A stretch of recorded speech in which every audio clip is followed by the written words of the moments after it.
Welcome to the meeting. For those of you who haven't done so yet, please rearrange the order of your names so as to include the state name or the organization name at the beginning, before your name.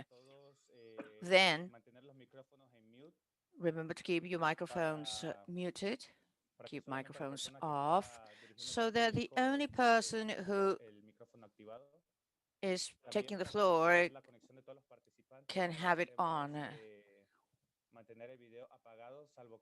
Kindly keep your video camera off unless we request you to turn it on for the initial picture. This session is going to be recorded, and this is important. It is also very important to tell you that we have simultaneous translation services, so you can select the channel of your preference, English or Spanish, at the bottom of your screen. And whenever you want to ask a question, you have the raise hand option, and you can also write it in our chat. We will be starting in about 3 minutes. These are the instructions in English.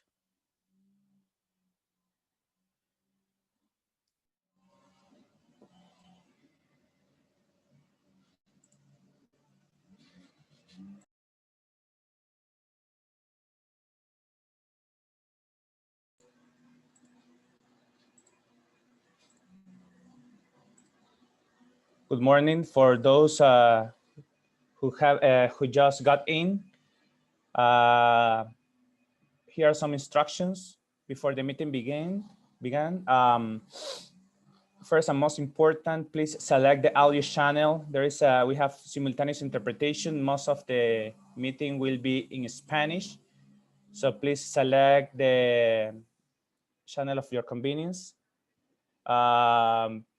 Identify yourself by putting your organization in front of your name.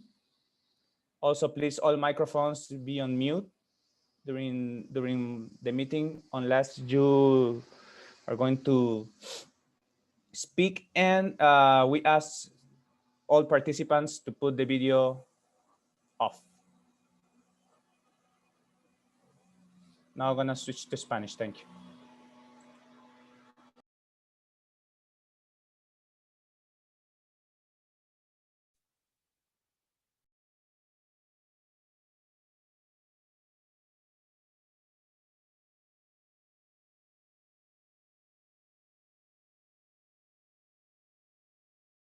Que no ha estado de venir.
Buenos días a todos. Bienvenidos a la cuarta reunión virtual de Good directores. morning, everybody. Welcome to the fourth virtual meeting of Civil Aviation General Directors of the South American region of the response to COVID-19. I am director of ICAO SAM office. I would like to mention some items related to this meeting before we officially start. First of all, this meeting is in Spanish with simultaneous interpretation into English. You will find an icon with the globe there where you can select interpretation, and you can select the language of your preference. To facilitate the meeting, kindly keep video cameras off and microphones off as well, unless you take the floor in order to avoid any interruptions. The meeting is planned to take place about 2.5 hours. And then we can tell you that we also have the chat option in case you want to ask a question in writing or comment. In like manner, if a participant wants to ask a question, you also have the option of raising your hand. There's the raise hand option there. And we also remind the participants that kindly limit your participations to not more than 3 minutes, please. Again, the meeting is being recorded and I'm posting the instructions. Here I'm displaying them both in Spanish and in English. These are the instructions for our meeting. Now we'd like to give the floor to our regional director, Mr. Fabio Rabani. Thank you, Fabio. Good morning, everybody. I hope you're all well, enjoying good health. I thank the presence of the general directors, members of the civil aviation authorities, and representatives of the industry and associations, as well as the LACAC executive director and the director of the technical director, Mr. Arias. Pleased to give the welcome to our Secretary General, Dr. Fang Liu. I would like to thank you for all the efforts and achievements made in supporting this work, the commitment and leadership the organizations and entities have shown, reflected in the availability and willingness to cooperate. This is unprecedented, and this is because of the way we work and will bring more benefits to our system. We understand the impact of the pandemic. We are designing a path to be the basis for our additional progress. Currently, most states are beginning their operations, and the new measures and recommendations of ICAO are coming timely. And with the technical contribution of the staff and ICAO Secretary General, uh, regarding issues related to risk-based management, sanitary issues, and the stimulus to restart operations according to the annexes of the Chicago Convention, ICAO gets guidelines to support the decision-making process and thus allow aviation to come out stronger from this pandemic. In this meeting, we will be discussing issues such as the new recommendations and the progress made in the region, lessons learned, and the future, even the role of aviation in the distribution of vaccines. So we now have the chance to listen firsthand the opening words of the Secretary General of this meeting. Let me give the floor to the Secretary General, Dr. Fang Liu.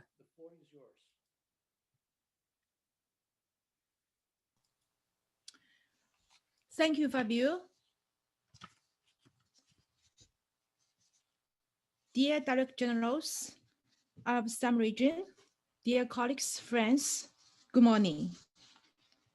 It's my great pleasure to join you in this fourth DGCS SAM virtual meeting in response to COVID-19.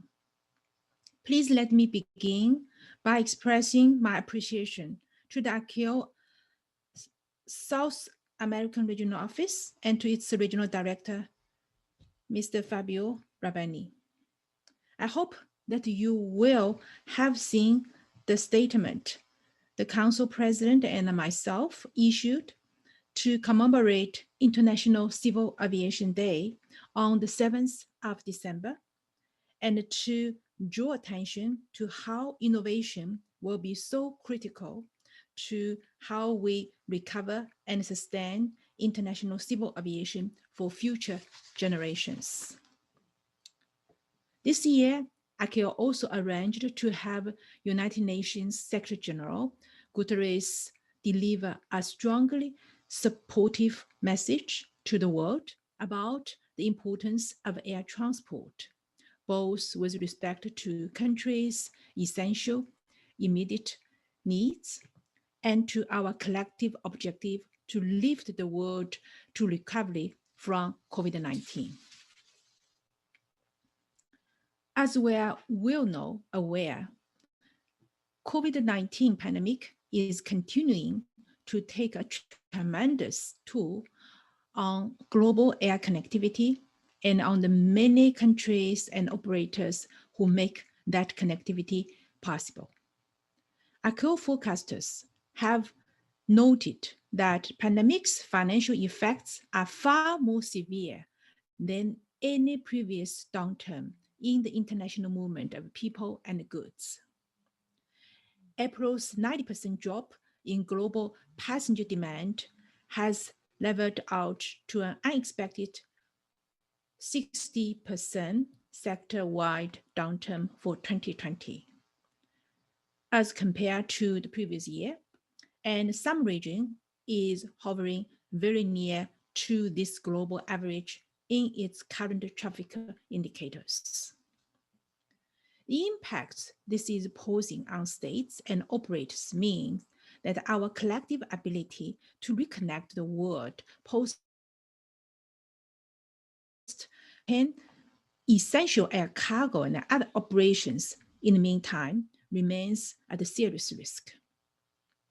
During your previous meetings, you developed and followed up the implementation of the SAM framework strategy in response to COVID-19. You were also presented with the full range of ICAO global and regional activities aimed at supporting the restart and recovery, including the webinars, training, guidance materials, and implementation resources, and monitoring and reporting tools we have placed at your disposal.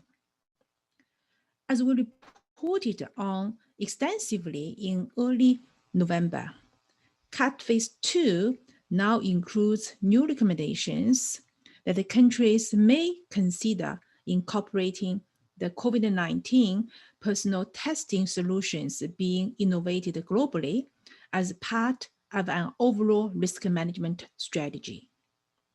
Specifically, the new ICAO manual on testing and cross-border risk management measure help states to assess and develop their passenger testing options using the risk assessment tools.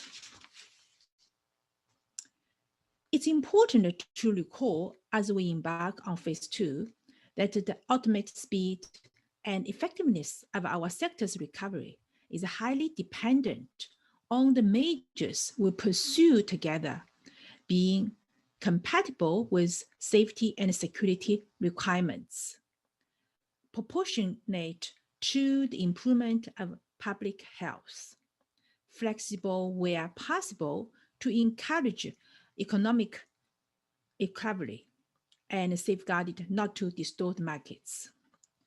ICAO is very grateful for the information and insight you have brought to the development of the tailored SAM COVID-19 response framework. It is fully consistent with the CAT global implementation roadmap and helped us to take full advantage of your aligned strategies. The ACIO-CAPSCA coordination mechanism has also been continuing to support extensive multi-sectoral collaboration on public health related measures, as well as the establishment and effective operation of new public health corridor initiatives.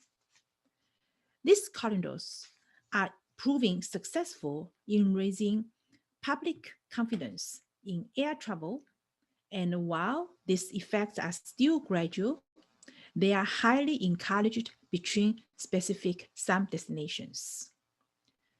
Please recall that our COVID-19 Restart and Recovery Center, GRIC, in addition to a recent state letter, provide extensive information and resources in this area, and that bilateral and multilateral agreements can greatly facilitate public health corridor realizations. In closing today, dear colleagues, I wish to express my encouragement for your continued and fruitful cooperation. I also want to highlight the importance of establishing strong partnerships with your national health authorities and of your joint pursuit of proactive decision-making and effective risk management. Together, these actions will allow aviation to fulfill its role for the social and economic benefit of your states. You have identified communication as a key pillar of your SAM strategy, and I can fully agree that any increase in current data and information sharing on your pandemic response measures will only make your responses more effective and your recoveries more assured. Lastly, I would simply reiterate that our world still remains fundamentally and importantly connected by aviation, and that it will continue to be long after the pandemic is behind us.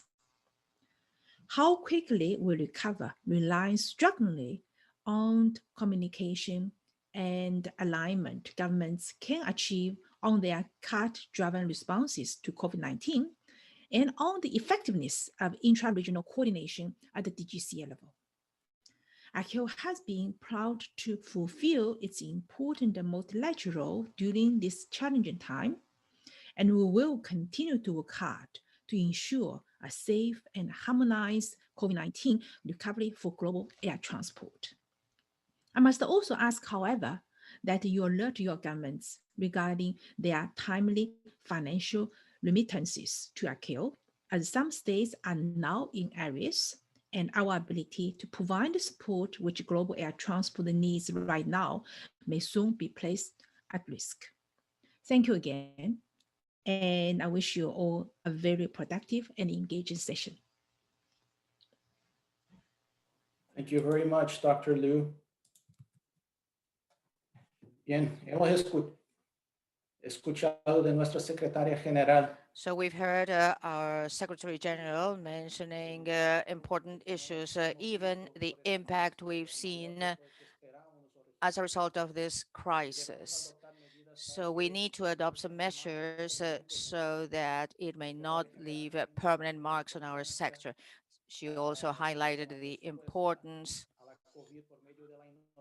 of giving response to COVID through innovation to recover and sustain recovery in the sector. We have the actions adopted by ACIO through webinars and different ways that invite us to keep and analyze safety, promote public health, flexibility for the recovery, and avoid any market distortions. She finally highlighted the importance on having close relationships and links with health authorities to be proactive and have cooperation in the decision-making of the states. At this moment, I would now like to give the floor to the general directors who may wish to take the floor with the presence of the Secretary General in our meeting. So whoever wishes to take the floor, kindly raise the little hand that you have in Zoom.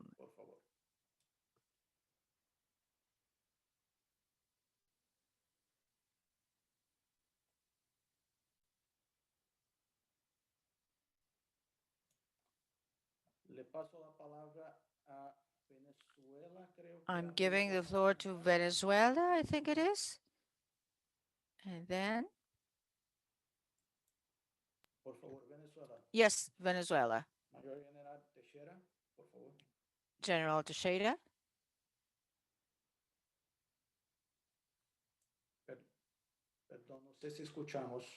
I don't know. I'm afraid we're not hearing. Can you hear me now? Yes, now we can. Good morning, distinguished members of the International Civil Aviation Organization, Madam Secretary General, General Director of the South American Office, and the representatives of the aviation industry. Ladies and gentlemen, good morning, everybody. On behalf of our National Institute of Civil Aviation of the Bolivarian Republic of Venezuela, we'd like to thank you for your kind invitation to participate in this activity, because it allows us to exchange experiences and new challenges we need to face as aviation authorities in the region.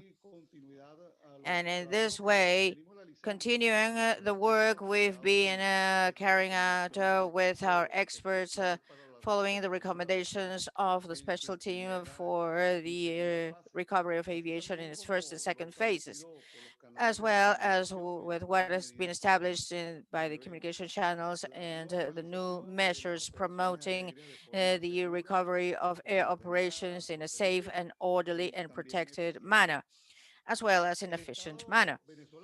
The Venezuelan state, through its Presidential Commission for the Prevention and Control of COVID-19, activated pursuant to an emergency decree and in compliance with the recommendations issued by the World Health Organization and the guidance material prepared by ICAO, has developed a number of initiatives in Venezuela that have allowed us to control the level of dissemination of the disease, and we've seen a decrease in the number of cases, and that is why the decision was made to gradually reopen commercial and international and domestic operations to and from specific destinations. This has been done since early November. And the flights have been increasing gradually following the biosecurity protocols established by the Aeronautical Authority in order to avoid any new outbreaks. So what we have noticed with great concern is that even though passengers traveling to Venezuela must go through a PCR molecular test and to test negative as required by our protocol, when they get into the country, and again, our health authorities conduct another PCR test upon their arrival, as established in our protocol. These tests are completely free. They are supplied by the national government. Well, so when they arrive in the country, the passengers test positive, many of them. So the health authorities are forced to adopt any necessary sanitary measures. And what we see is a risk for the other passengers and crew, and of course for the population whenever they get into our territory. And that is why we see major challenges regarding the verification of these molecular tests before boarding their flight. And that is why it is deemed appropriate to take note of this situation in order to keep on looking for another option that make air transport safer. So I would like to share something that we've been coordinating here in Venezuela with our sanitary authorities. For those passengers departing from Venezuela, the authorities require passengers to go through, to go with the molecular test. So our health authorities or are providing those tests through our National Health Institute at no cost with the passengers departing from Venezuela. And then a certificate is issued with a QR code. This is issued in 24 hours, and you can use a mobile phone. Any sanitary authority can verify this certification or can verify that this is a true and safe test conducted by the Venezuelan sanitary authorities, not by just any private lab. Now, regarding the communication plan within the strategic framework of the region regarding COVID-19, the Civil Aviation Institute has developed 2 cycles of webinars in order to share and exchange experiences on aviation issues related to our work. This authority, together with ICAO, have been conducting these webinars in order to share with those interested the new actions to be followed in this pandemic. And I would also like to take the opportunity to thank all those who have participated in this activity. And last but not least, I would like to say that in spite of this hard economic situation we are going through in Venezuela, not only because of the pandemic, but also because of the sanctions and blockade we have been suffering unilaterally, we keep on working relentlessly in favor of connectivity and supporting the regional office with our experts for the development of all the initiatives that may allow us to protect the health of our citizens and of the population in the region without overlooking the standards of excellence that have always characterized our sector. From this beautiful country of Venezuela, we send our greetings to all of you, and thank you. Thank you, Major General Teixeira. We are giving the floor to Colombia, then Argentina, and Chile. Colombia, you have the floor. Thank you, Fabio. Good morning. Greetings to the Secretary General of ICAO, Dr. Fang Liu. Thank you, Madam Liu, for being with us in this regional forum. My greetings to all my colleagues, general directors of civil aviation of the SAM region. From Colombia, first of all, we would like to acknowledge the work being conducted by the International Civil Aviation Organization, or work through the CART task force, and the task of implementation being conducted by ICAO's Secretariat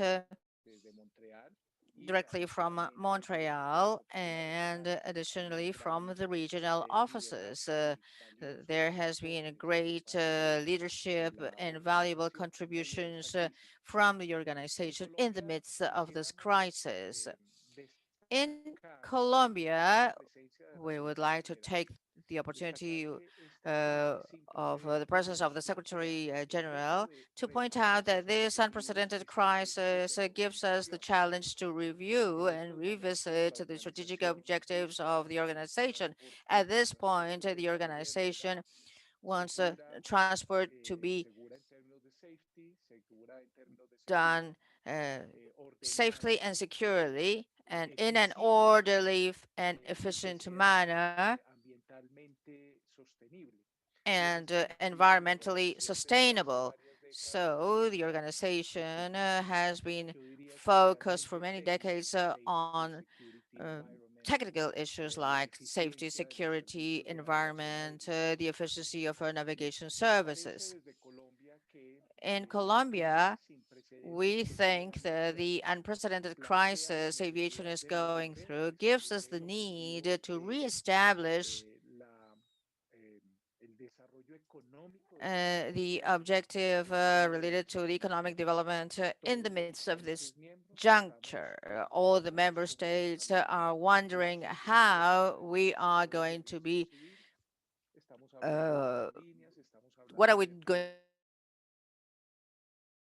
to be our air navigation services, because nowadays many airports are operating as private investors that carry out this activity. So our appeal from Colombia, and we can elaborate on this later on, is that the strategic objective of economic development of air transport could be turning to discussing problems related to reestablishing connectivity, competitiveness, what to do in order to have some guidelines so that the civil aviation related services be competitive, and how we are going to be recovering the markets, what to do in order to generate demand that may guarantee the economic recovery of our industry. That is the appeal we would like to make from Colombia, taking advantage of the presence of the Secretary General to convey her this concern. Thank you. Thank you, Dr. Juan Salazar from Colombia. I would now like to give the floor to Ms. Paula Tamborelli, Director General of ANAC Argentina, followed by Chile. Thank you, Fabio. Can you hear me okay? My greetings to you and to Madam Secretary General and all the colleagues of the South American region. It is always a great pleasure for me to see you all and to be able to have some support in these difficulties. This is really valuable because it really gives us great knowledge and a possibility to exchange opinions that help us get ideas and share benefits, share difficulties we're facing. From ANAC Argentina, at this point, we are working hard to recover the sector in the same terms mentioned by ICAO. We are working really hard, as I imagine all the other colleagues in the region are, in order to generate more awareness amongst other cases in other sectors,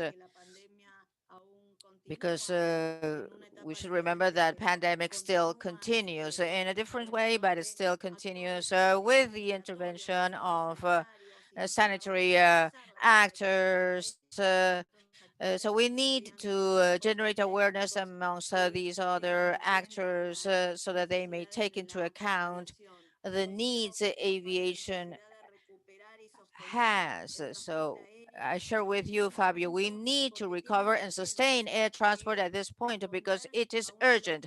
The urgent matter is to respond to the logistics issues, to urgently distribute medical inputs required to overcome once and for all this traumatic situation. And very few times before was this so noticeable. The role of transport being so beneficial to face this, facing especially this crisis, to recovery of traffic. And as Secretary General said, this recovery reaches only 60%. We all expect more, but we need to keep on working. The impact on us as civil aviation authorities was huge, especially at this point when we are fixing things and when we go where we suspended all flights to a reestablishment, but articulated with new measures, sanitary measures, migratory measures. So to exchange opinions, the way we've been doing is of the essence, and the International Civil Aviation Organization's support has been valuable, extremely valuable for all of us. We also agree with Colombia in the sense that we need to change the focus from the technical approach to something that is related to the development of connectivity, not only on the economic side, but we also need to extend and go beyond the technical approach to have new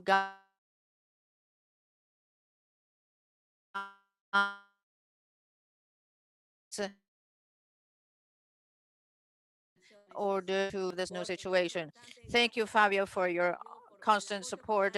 Thank you, Dr. Fan Liu, for your constant support and for the close coordination with our countries. And I wish you, uh, I wish you all, including myself, all the best. Thank you. Muchísimas gracias, Paola. Thank you very much, Paola. Thank you very much for your kind words. Now we will give the floor to Chile, and Brazil is also asking to address the audience. Thank you very much, Fabio. Secretary General Dr. Fan Liu, directors of aviation of the region, a special greeting to our Secretary General, Dr. Fan Liu, and I wish to thank you for the support received by the state of Chile over the last few years. I wanted to take advantage of this opportunity to say my farewells. I am leaving my position on Monday, the 14th at 14:30 hours after 5 years commanding the Chilean Aviation Office. Joining me is our new director that as of Monday will take on this new position, General Raúl Jorgera Conrad. And also joining me is Colonel Arnaldo Basalagua, who is going to be our new director of planning. Therefore, the state of Chile will have new directors as of Monday of next week. I wish to tell you that we will continue supporting and working along with the team of Fabio Rabani in whatever is needed. The problems that we face are the same problems facing the states. At present, we are trying to handle this pandemic. We have opened our borders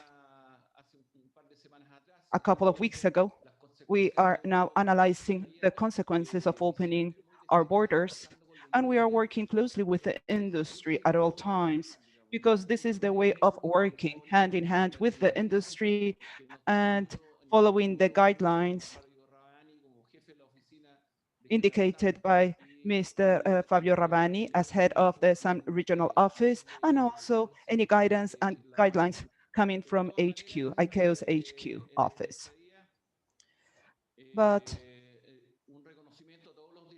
I would also like to acknowledge all the directors who joined me in these 5 years of work. I remember you dearly. I would have liked to work closely with you, but this pandemic sort of moved us away and we had to start working remotely and virtually. So from my position, from my retirement, I will stay in touch. I have all your contact information, so we will remain in touch. So I wish you all the best. And I hope that you can give the support to my new directors, Mr. Contreras and General Pasalagua, from now on. So thank you very much, and we will see you soon. Thank you. Muchísimas gracias, General Villalobos.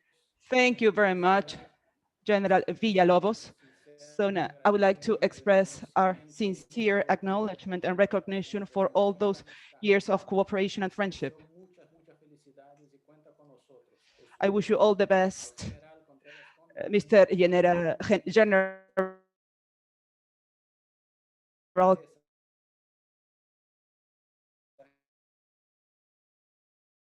Aquí seguiremos trabajando. Conrad.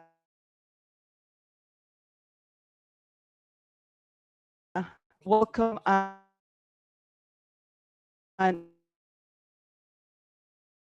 I will continue their comments very much. Secretary General Dr. Feng Liu, Fabio, friend, all my friends here, all the authorities, good morning. I'd like to, first of all, I'd like to congratulate all of you for the great job you have been doing this year. During the biggest challenge we've ever seen in the aviation, our coordination and partnership were vital to face the COVID. And it's important to highlight the important leadership from ICAO in this process. Thank you very much, Fabio. Thank you very much, Dr. Feng Liu. In Brazil, we have seen more and more flights every day. We are now around 65% of the flights comparing to the pre-COVID period. And it's because the passengers, our society, they are pretty confident in all the work we have been doing. They are confident to fly. They believe in the sanitary protocols we adopted. Our borders are open. And this is because of the job of you all. And I would like to say thank you in the name of the Brazil government. I would like to say once more, the civil aviation agencies and all the governments of Brazil, we are available for everything you need. I would like to say thank you very much for the General Villalobos, my friend, for the support, for the partnership.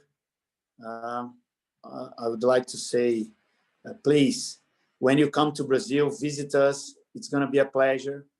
And I would like to say welcome to the new General, to the new DGAC. Count with us. And that's it. Thank you very much once again. Good morning, everyone. Thank you, ANAC Brazil. Thank you, Juliano, for the support. And always, I'm sorry, I must be on the wrong channel. Thank you very much for your support and cooperation and collaboration with ICAO. Le paso la palabra ahora I am al now director going to give the floor to the Director General of Bolivia, General Celier Arispe. General, the floor is yours. Good morning. I'm sorry, he's breaking up. I cannot hear him. I took over the Civil Aviation Authority this Monday. I've started working in this new position since Monday, and I am very happy to come back and face this challenge, which is very dear to my heart. And I would also like to salute the Secretary General, Ms. Fang Liu, my friend Fabio, who has always been supporting Bolivia in all the requirements that we have had, our friends from the different directors of the region, my friends of this aeronautical family. We need to understand that this pandemic has caused a lot of problems, and you are very much aware of this. This has affected us locally, regionally, and internationally. And Bolivia has been working extensively through the different areas such as FAL in order to minimize the effects by safeguarding the life of our citizens. In this regard, we have been fulfilling all the takeoff guidelines and now in the implementation of the recommendations of CARD Phase 2. The success lies on the organization that we have. Bolivia has a reactivation plan for aviation operations. In terms of coordination, we have developed a plan which has been critical because there has been coordination between the health authorities of the Ministry of Health of my country and the General Civil Aviation Bureau. In terms of leadership, thanks to the strategic lines of the takeoff document, in this case, the DGAC has shown leadership in the fight against COVID-19 and the progressive reactivation of civil aviation. So at present, at the local level, we are gradually going back to our operations and the airlines are now flying in full capacity, almost in full capacity, especially in some specific schedules. In terms of communication, DGAC has organized 8 webinars to keep the users informed about the measures implemented and also webinars for the aircraft users. In terms of the standardization, Bolivia, through the DGAC, is working on a working paper that we would like to submit to the SAM region, and this will allow us to properly open our borders. Once again, I would like to thank you all, and I would like to express the kind greetings of the President of Bolivia. He is very much concerned about the situation, and we are trying to continue promoting all the activities in our country. Thank you very much. Thank you very much, General Abispe. I would also now give the floor to the Secretary General, Dr. Fang Liu, please.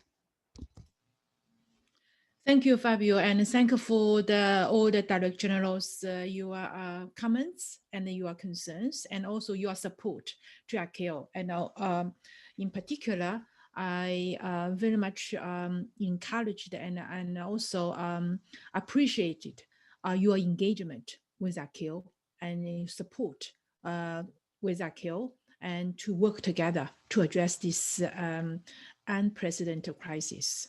With our joint efforts, I think we will have a brighter new year ahead of us.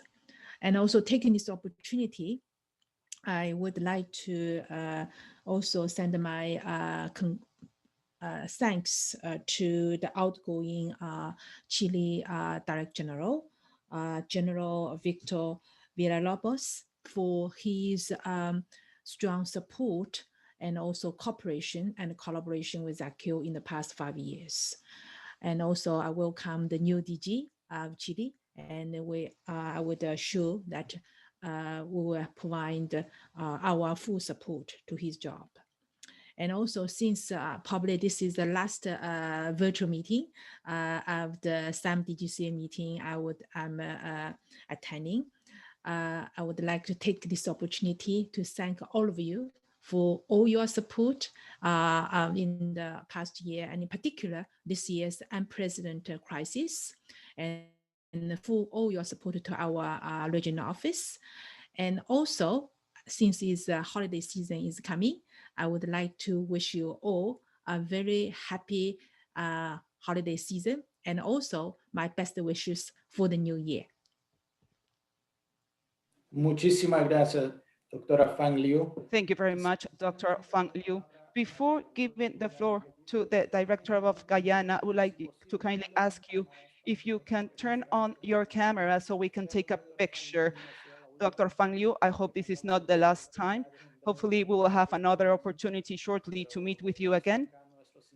But I would like to express our sincere gratitude for all this dedication and leadership that you have shown us. So if you can turn on your cameras while I give the floor to the Director General of Civil Aviation of Guyana,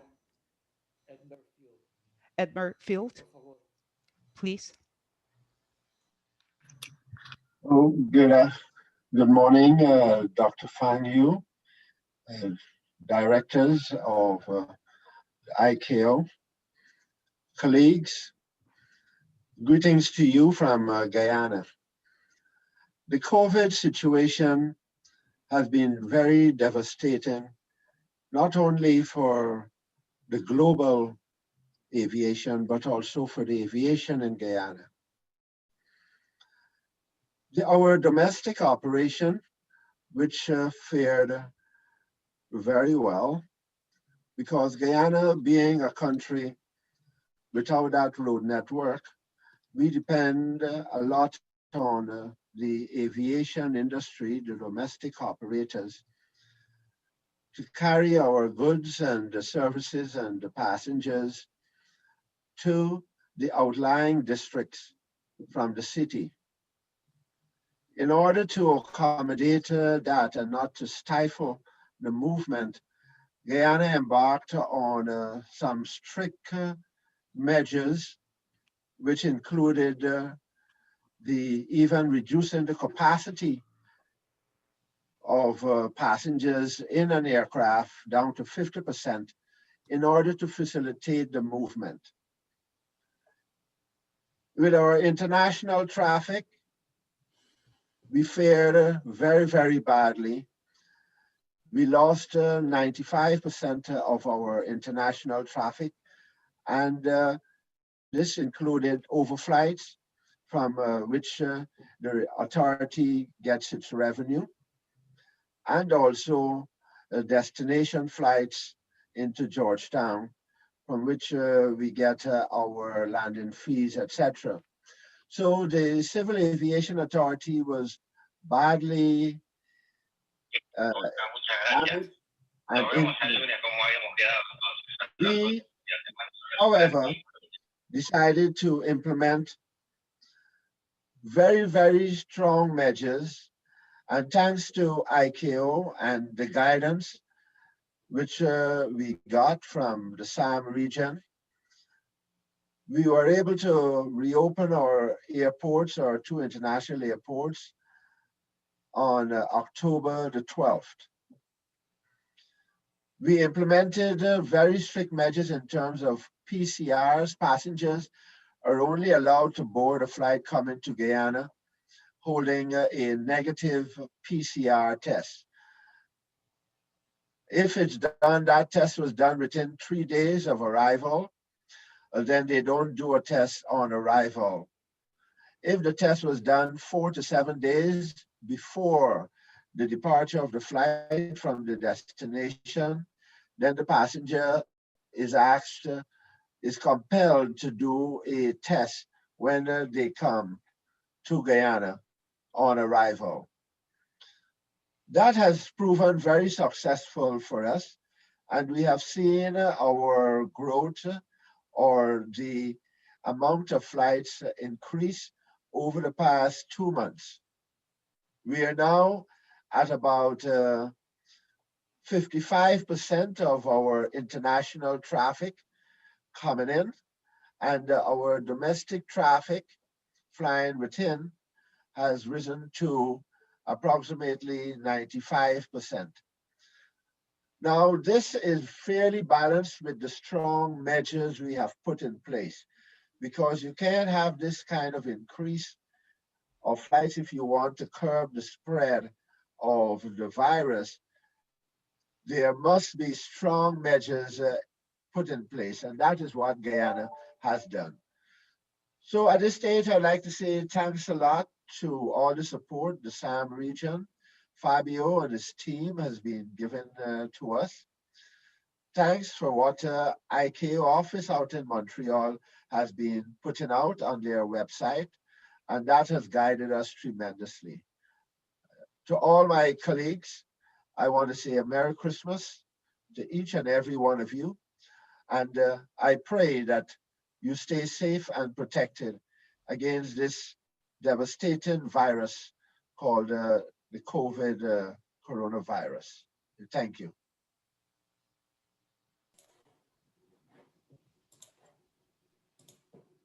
Thank you very much, Lieutenant Colonel Field. Ahora, si no hay otras solicitudes. Now, if we have no more interventions, I'm not sure if you're having trouble to raise the little hand. Please let us know. Oh, there's another person who wants to express some remarks. Good morning, everybody around all these different latitudes. It is a pleasure to be here with you today in this last month of the year for to all the directors of civil aviation in Uruguay. The contribution of ICAO and the SAM regional office has been of the essence to develop our processes and resolutions. There is no doubt that Uruguay, as the rest of the world, has been affected since its commercial air traffic has been reduced in 77%. Even though we have this negative percentage, we are also aware that we have been one of the most stringent countries in terms of receiving people. If we compare ourselves with the rest of the region, we do not only have the requirement of the PCR test, but also the lockdown, the affidavit, the life insurance, and we have our borders closed to anything that is not Uruguayan citizens, except for some cases. In virtue of this, and considering the supreme value of the health of our population, we are trying to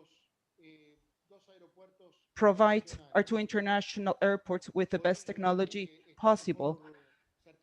Therefore, we are about to certify the Carrasco International Airport so it can obtain the accreditation of healthy airport,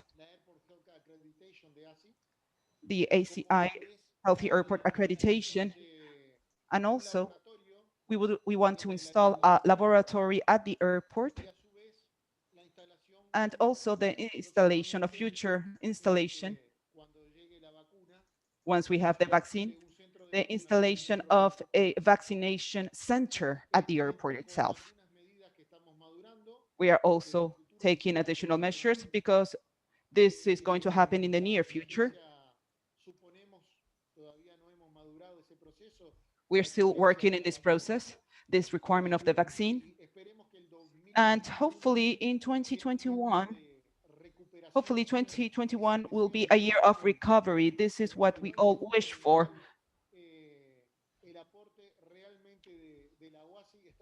The support of ICAO is of the essence. We are very happy with the integration and collaboration with the regional office from its onset, from the beginning of the CART, now with CART phase 2. And this is going to be a reciprocal process. Any experiences that we can share with other states to enrich these global procedures, we are more than happy to do so. Thank you very much. I hope you have a nice holiday. I hope that we finish this year with a lot of optimism. That is critical. 2021 is going to change our lives. Believe me. Thank you very much. Thank you very much, Mr. Valies. I would like to give the floor now to the Director of INAC of Paraguay, Engineer Felix Anac. Well, I would like to express my greetings from Paraguay to each and every General Director of the member states of ICAO. I would like to express my greetings to the Secretary General of ICAO, Ms. Fang Liu, and also Fabio Rabani. Thank you very much for the constant support from the regional SAM office. From the moment I took on this position, which was a few days after closing the Silvio Pettirossi International Airport, as soon as the pandemic started, this was a moment of uncertainty, and I was new in this position.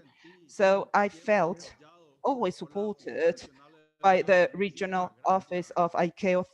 Thank you very much, Ms. Wang Liu. Thank you very much, Fabio, to you and all of your team members. I never felt abandoned at all. I would like to express my gratitude to Mr. Gaetano Valladesi, all my colleagues. We worked together on the bubble project between Uruguay and Paraguay. It was a very nice experience in such difficult times for air transport, which was seriously affected by the pandemic. The revenues of the airlines were seriously affected. And here, there was a timely intervention of ICAO through CART Phase 2, and also one of the general directors of one of your countries. I understand that we provided the technical support to the aviation sector of our corresponding countries, and I would like to congratulate you for that, because at present, we are looking at the numbers. They are picking up little by little. This negative percentage that we had in Paraguay, we had minus 97% in the decrease of passengers when we had to close the airport in March, until the 21st of October, when we reopened the international Silvio Pettirossi Airport. We only had humanitarian flights and air freight or air cargo flights working. But as of October 21st until now, the number of passengers with respect to the year in 2019 continues to be a negative value, almost 95%, but we are picking up. It's almost 14,000 passengers until today, compared to almost 600,000 passengers in that period of time. But I'm highly optimistic that next year, and with the assistance of ICAO, with the recommendations of ICAO, we will be able to restore the numbers that we had before closing our airport. These negative values will depend largely on the trust and confidence that we put on the passengers. We need to restore the trust on the passenger, and thanks to CART Phase 2, we are following all the different recommendations. So I believe that these ICAO's recommendations have been quite timely.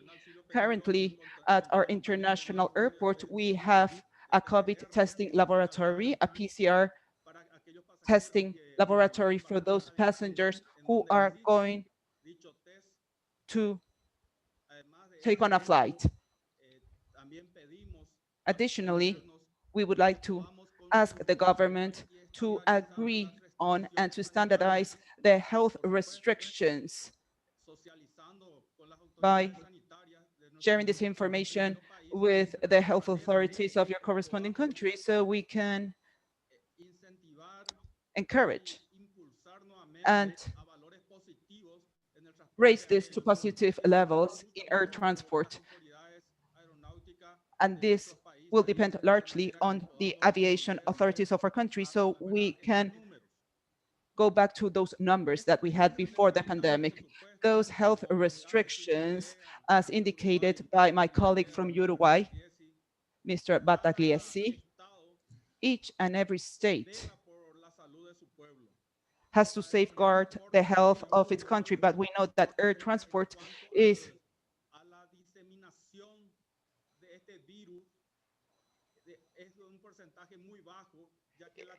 that air transport is a means where the virus cannot spread that quickly. This is because of the technology of the aircraft. They prevent to spread the virus inside the aircraft, and this is what we have installed, and this is what we have informed through all the mass media and the social network, so the user of the air transport can regain confidence on traveling. Also, all the health measures that we have adopted at the airport, the passenger feels protected. The passenger feels safe in terms of his or her health. And in this way, we'll be able to reactivate the sector that has been so severely affected and all the value chain related to this air transport. Hopefully in the year 2021,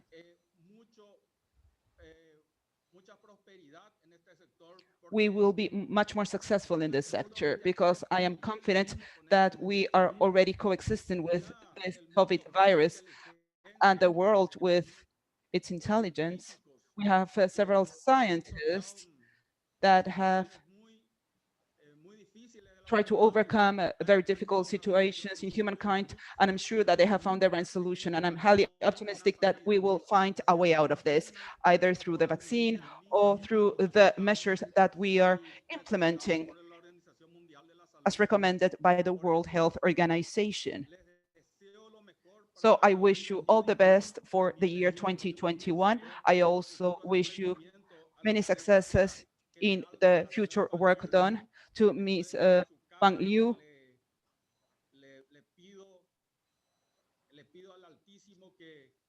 I ask God to give her plenty of health, peace.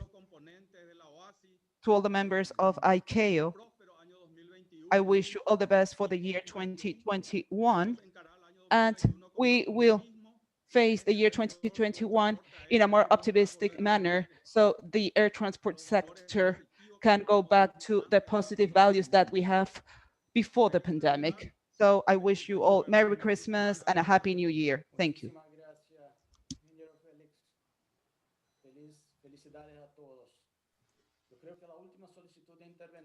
Thank you. I think that the last request is Peru's General Ronald Castillo. You have the floor, General Castillo. Welcome.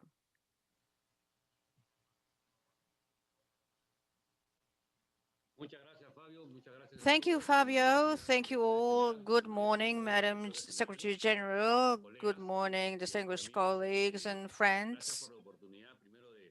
First of all, thank you for this opportunity, especially in such a different year. We're celebrating a very unusual and special year, and also a very hard one full of challenges, uh, trial and errors, and Mr. Castillo, can you hear me now? Hello, testing, testing. Are you in the Spanish channel, Mr. Castillo? I don't know. Mr. Castillo, are you in the Spanish channel, sir? Have you selected the right channel, sir? Well, where's that channel? Next to share screen. I'm off. Share screen? What, English or Spanish? Is it in Spanish now? Okay, we can hear you now. All right, good. Let me try to rewind what I was just saying. Anyway, first of all, I'd like to thank our Secretary General, our Regional Director, and all the General Directors that are joining us today, especially now in this time of the year, special season where we are closing a very special year as well, a different and hard year, full of challenges and goals and uncertainty as well. So I think that in this case, the region has played a major role in exchanging experiences through meetings, getting ICAO's unconditional support to try to contribute to the survival of our industry and contributing to its recovery. Peru's experience is very similar to that of many countries regarding protocols, tests, and all that. But I would like to highlight something that we are focusing on enormously, which is to have another kind of passengers. So we are focusing a lot on training a different passenger. I call it a responsible or disciplined passenger. Of course, it is disciplined because the air transport system as well requires a number of actions from passengers. But with this experience, we've realized how passengers have been evolving, especially in international flights as well as in domestic flights. This issue of punctuality, compliance of measures, in addition to the security measures that already existed to follow other types of measures as well. So this has given us some light to move forward. One of them, just to give you an example, when we started domestic operations, our turnaround times. Could you please give me 1 second? I'm getting a call from the minister. Well, anyway, let me finish. Just to tell you that we've been working hand in hand with the industry, and we've been able to reduce our attention times without really hurting any safety or security measures, and especially generating a lot of awareness amongst passengers and to get him as a strong ally of ours. So today we're issuing a ministerial resolution opening up flights longer than 8 hours of duration. So this means that we will be able to go all the way to Europe. We are opening up ourselves to the whole world now then. So, but through different ways because we need to make some fine adjustments. So it's like a windmill going through trials and errors, and maybe we're being more conservative than others, but we're moving forward. We are consolidating our positions because we do not want to go backwards at all. We cannot afford that. It would be really hard to get out of the hole again. So I apologize once again because I need to take this call from the Minister of Transport. Just I want to send you my greetings and my best wishes for the end of the year. Lots of health for all of you and your families. And I hope to keep on having these meetings and keep on being positive. Thank you very much, Madam Secretary General. Thank you, Donald. I see the regional director being here with us. Melvin, I know that there was a problem at the beginning, but I'm happy to have you here with us now. Maybe you would like to say a few words to all of us, and then we could continue with the agenda. Thank you, dear Fabio. I would like to greet you all. To me, it is always a great pleasure to participate in meetings with Fabio and with Madame Famlieu. I simply wanted to say one thing. First of all, leadership and change brought about by Fabio in the region so that we may have close cooperation amongst all our officials and us for the benefit of all our states has been unprecedented, and that is why I thank him and his team enormously. And something that maybe is not so much said or is not too known, the role played by the Secretary General. You see her here every once in a while, but one thing that the Secretary General, Madam Fang Liu, has given us is freedom. Freedom to innovate, to take measured risks, trying to find the benefit of our states. She's always supported us. She's always giving us that opportunity to take action, to make innovative decisions. So there is this is highly appreciated, Dr. Fangliu. Thank you for this opportunity given to Fabio, to myself, and to others for being able to make decisions. They not always turn out well or good, but we always get your support, and that is the way we keep on improving our organization. We improve ICAO service provided to each one of our countries. So once again, thank you very much, madam, for this freedom, for your confidence given to Fabio and myself, which is equal to the confidence given to these two regions here. So, Dr. Fang Liu, once again, thank you very much. Fabio, a big hug to you. And let me tell you all, I am convinced, and I know this is going to be the last meeting of this year, probably, but let me tell you this now. I'm always an optimistic person.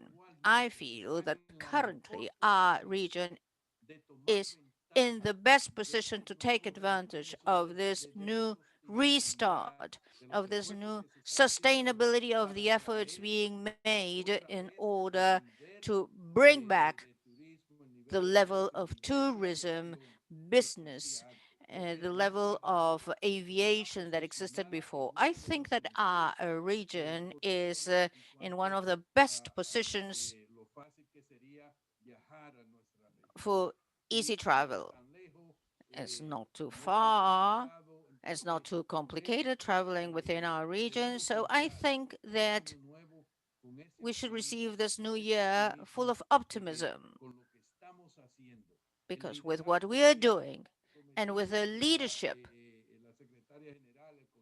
provided by the Secretary General, the Council, like CAO's chair, and the support and the implementation made by you together with us, with the specialists or with the experts, help us say that 2021 is going to be a new stage full of optimism for ICAO. Thank you very much. Thank you, Mel. I'd like to endorse your words. This kind of leadership, allowing not only to give guidelines, but also to afford mistakes whenever necessary, but always trying to provide support, is the best way. And if the pandemic allows us, I would like to break up all protocols and give you a big hug before you leave, because, I mean, you have been an amazing leader, sir. Thank you very much.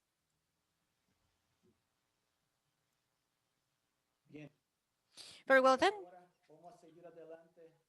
We should move forward with our agenda. Fabio, let me give you the floor to cover all the other items in our agenda. Thank you, Fabio. Thank you, Madam Fang Liu, and all the directors. We have to cover 4 agenda items. The first agenda item is to review the status of the region and of CRIC activities and some strategic framework in response to COVID-19. So let me start with the first working paper. Number 2, let me show you working paper number 2. Can you see it on the screen? Not yet. Working paper number 2 describes the status of the region vis-a-vis the strategic activities on SAM and the ones reported on CRIC. The paper tries to inform the states that the proposals of initial activities initially planned by the SAM strategic group have been fully completed, and the details are included in attachment A to this working paper. And in item 2, we have a status of report of the SAM region in CRRC, CRIC. As you know, SAM region is a region with the highest percentage of reporting in the world, above 90%, but it should be pointed out that with the arrival of the new recommendations of phase 2, this provides a new challenge to the states to review the new recommendations and in this way to report on the status. At this point, I think what you see is a dashboard of the CRIC portal. In the region, we have about, well, with the new recommendations, we have about 78% compliance in reporting. And regarding the new recommendations, 8% of the total have reported this. And the paper also, go back to the paper. The paper makes reference to the electronic bulletin 2020-63, where the Secretary General urges the member states that by the 8th of January 2021, they should report the status of implementation of the new recommendations of COT in its phase 2, the status of execution of what's contained in the new version of the document. Suggested action then, this working paper proposes a conclusion. And we are requesting the states to conduct an evaluation, or to recommend the states to conduct an evaluation of the new CART recommendations and report its implementation through the indicated channels of CRC and the regional office of SAM. Fabio, this is as referred to working paper 2, and because of time constraints and because both papers are related, let me skip immediately to working paper number 3. And after dealing with working paper 3, we open the floor for comments. Okay, so working paper 3 shows a summary of CART phase 2 and related documents. This information has already been provided, but we wanted to prepare this short working paper by providing some update on these documents so that the meeting could take note of them. It shows a summary of the update of CART documents and annex, and also the inclusion of the new document 10,152, which is a guidance material on cross-border risk management measures and diagnosis tests prepared by CAPSCA. Suggested action, the meeting is invited to take note of the actions described. Before commenting on the suggested actions, the paper shows on its part 2 the 3 new recommendations. As you know, one is related to the implementation of the necessary measures to mitigate risks related to safety. We already have a working paper under agenda item 2 covering this matter. And recommendation 13 that talks about tests and routine health detection methods. And recommendation number 14 about CPS or sanitary public corridors. And we have a paper on this matter as well. Regarding part 3 of this working paper, during the last meeting of GSAM, we made a short consultation with the participants. Not a scientific consultation, but it was done through the Zoom survey application in order to get some feedback from participants as to how these guidelines may help them have a better approach with their health authorities, because in past meetings the authorities have had identified this challenge, how civil aviation authorities can put in the state agenda, in the health authorities agenda, this need to restart operations and all the other measures provided by ICAO. The evaluation is shown at the end of the working paper, but basically most participants fully agree with the fact that these guidelines can help conduct this kind of discussions with the sanitary authorities, and they can also strengthen the confidence of users in view of the reopening of flights. Suggested action. This goes hand in hand with working paper 2 to take all the necessary actions, to adopt new recommendations, to conduct a harmonized implementation of the measures proposed in the documents. This was widely discussed, depending, of course, on the situation in each case. But if the state adopts a mitigating measure, then what we recommend in document 10,152 is that these measures be conducted in a harmonized manner in order to provide the benefit to the whole region. Well, in this way, I've presented working papers 2 and 3. The floor is open for comments. Thank you very much. Thank you, Fabio. This is very important to highlight that this meeting we were able to identify that our aviation authorities now feel with a voice to support the decision-making process in the states with the state authorities. This has been very important. This has been of the essence in this whole process. Let's see. Asilac is asking for the floor. Rafael?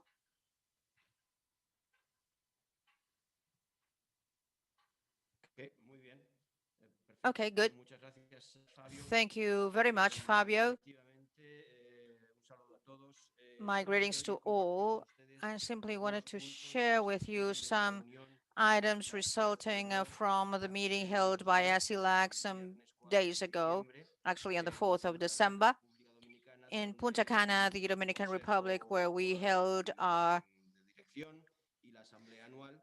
meeting of directors and annual assembly. Sir, sorry, we can't hear you. Are you in the Spanish channel? No, sorry, I just moved. I apologize. I forgot to go to the right channel. Well, what I was saying is that very quickly I wanted to share with you some of the items emerged in the meeting we had a few days ago in Punta Cana, the annual assembly of in the Dominican Republic, as I said, with the presence of 40 persons and with land. I wanted to share with you a couple of things. And very quickly, the first one is we issued a declaration. In the Punta Cana declaration, the most important items I wanted to share with you are this. We are urging the states to acknowledge the equivalence of the measures of COVID, and that these measures be simple, based on medical evidence, and based on risks. These are things that were mentioned today.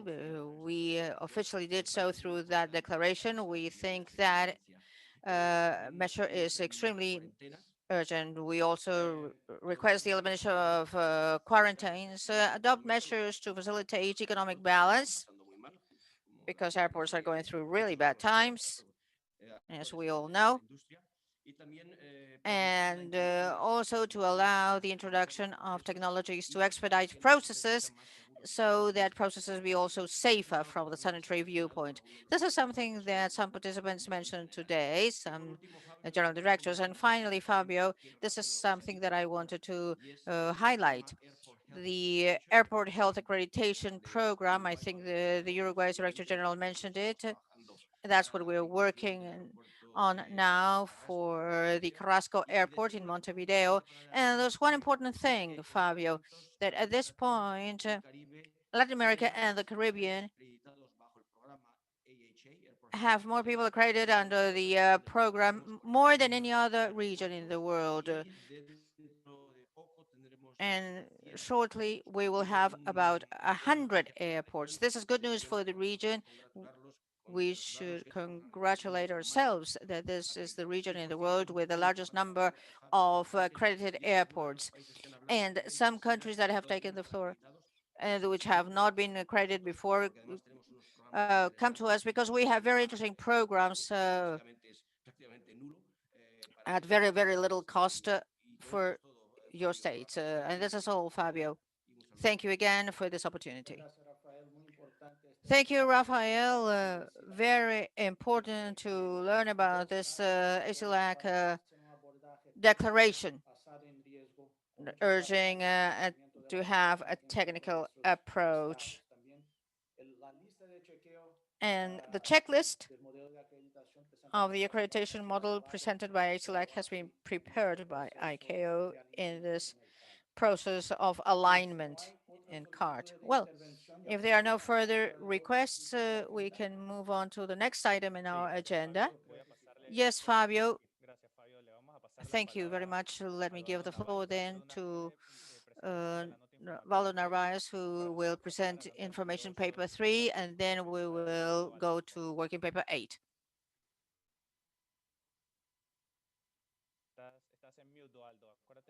You're muted, Aldo. Please remember to select the right channel.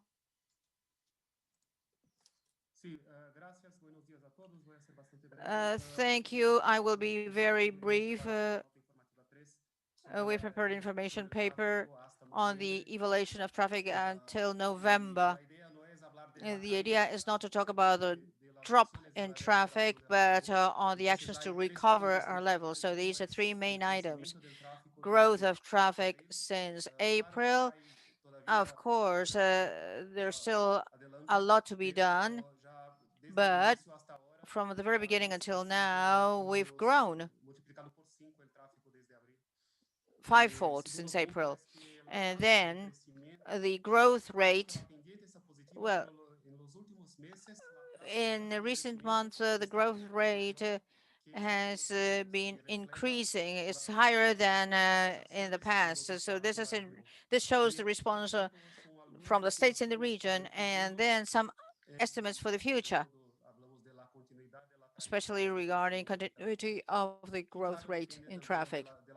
And of course, it also depends on the situation and on the actions adopted for our region. That's all. Thank you.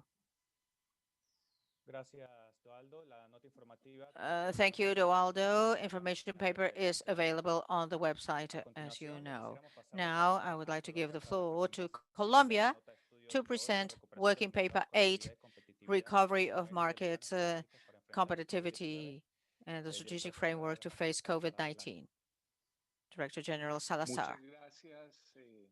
Thank you. And again, warm greetings to all the directors that are joining us in this meeting.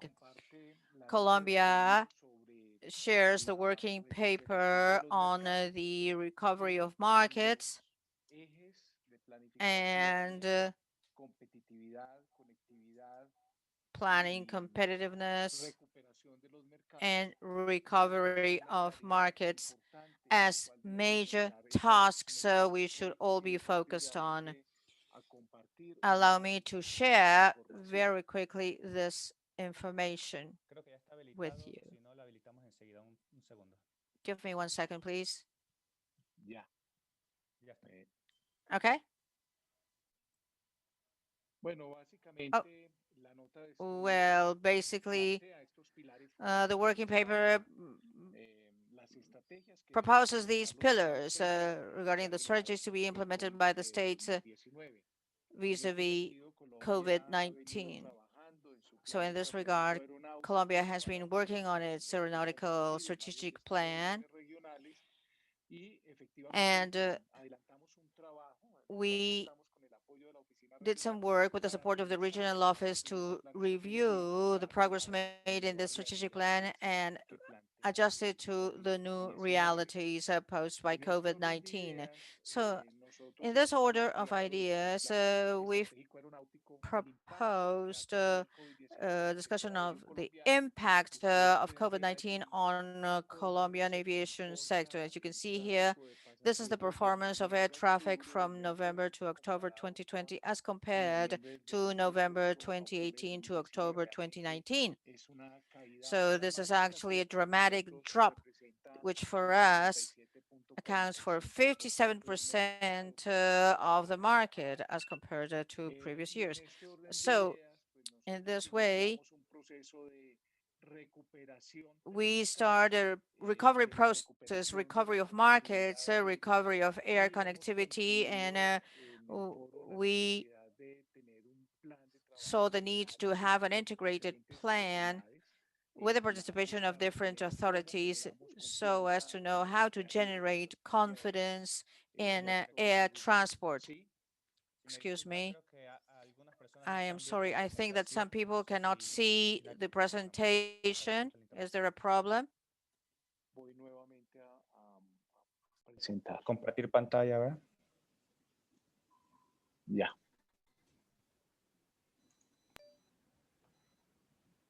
No sé si la observan ya. I don't know if you can see my presentation now.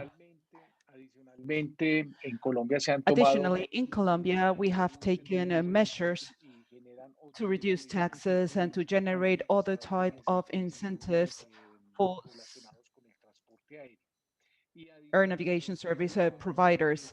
Additionally, the joint work that we have done with the tourism sector, the industry sector, and the cargo transport sector to look for a way to work jointly and incentivize markets. Colombia, for instance, just approved a new law which incentivizes tourism, and we believe that this has an important effect on air transport.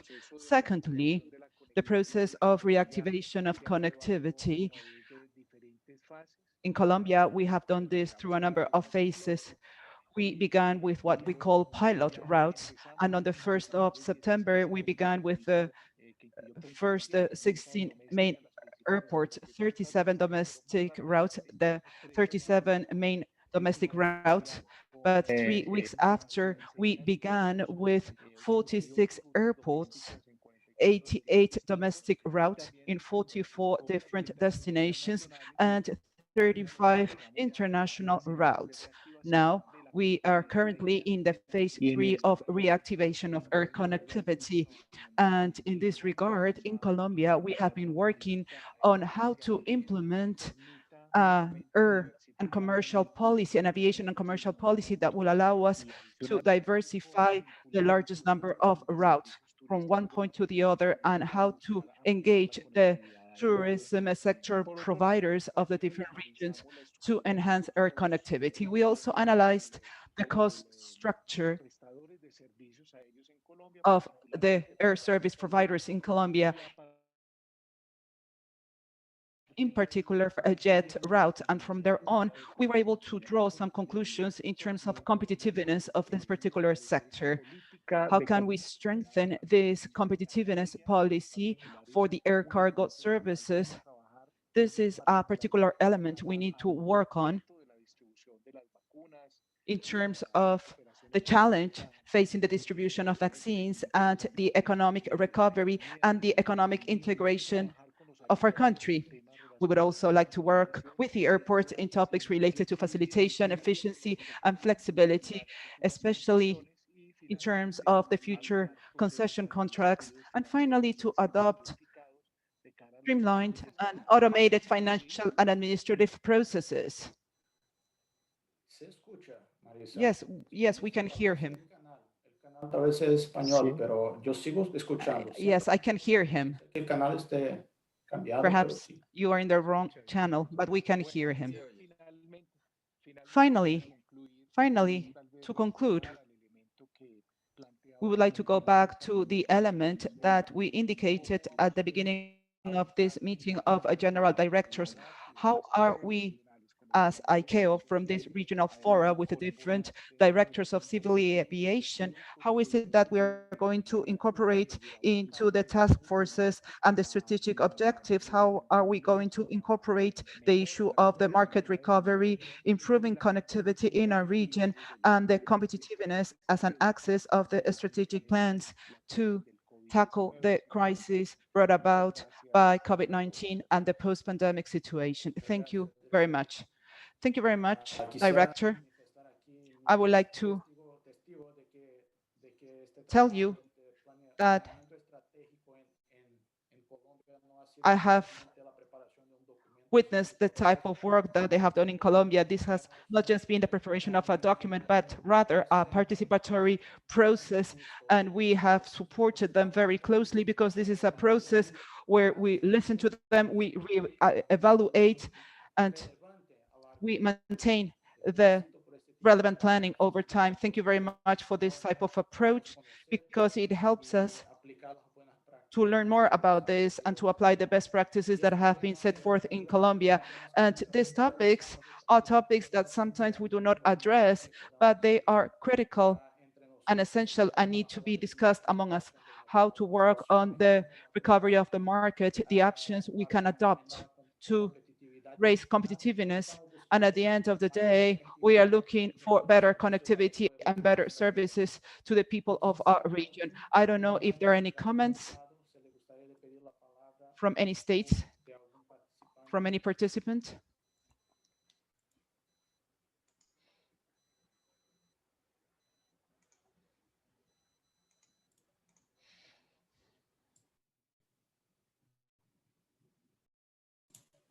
Ok. Okay, muchísimas Very well gracias. then, thank you very much, Director Juan Salazar.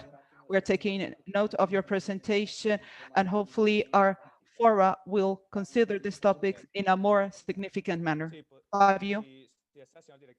Yes, thank you very much, Mr. Director. We are now going to present information paper number 2, reactivation of air transport services in Colombia. Thank you very much. With respect to this information paper, we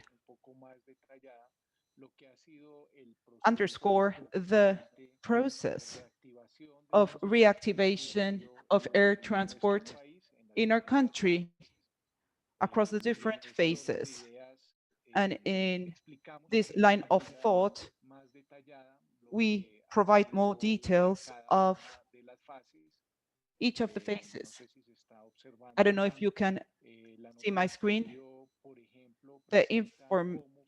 The working paper here shows the recovery on the 1st of September with the routes that were activated in phase number 1. Then we have the recovery of air connectivity in phase number 2. And additionally, how is it that we began international air connectivity on the 21st of September and the criteria that we have been applying to focus on the recovery of international air connectivity. This is the main topic here, and the call that we make to all the member states is to take note of this information. But in addition, the invitation made by Colombia is to establish safe air corridors. Las autoridades de otros We países que están are considerando abrir sus fronteras al very much willing to meet with the authorities of other countries esa that are conectividad. considering to Muchas open their gracias. borders to international air transport to restore this connectivity. Muchísimas gracias, Thank director, you esta nota very informativa. much. Thank you very much, Mr. Director, for this information paper. We want to salute the efforts of systematizing these efforts of implementing health corridors in accordance with the needs of each route and each country. I am certain that several sectors and states will address this issue. Let us continue, Fabio. Thank you very much, Fabio. With this information paper, we will complete agenda item number 1. I don't know, Fabio, if you wish to open to any comments. If not, we can move on to agenda item number 2. Let us now move on to agenda item number 2, new challenges facing risk management and application of cross-border mitigating measures in response to COVID-19. We would like to give the floor to our colleague from the Secretariat, Ana Maria Diaz, to introduce working paper, which is a status of recommendations 3 and 2 of CART in the some states. Ana Maria, you have the floor. Good morning, can you hear me? I will continue then.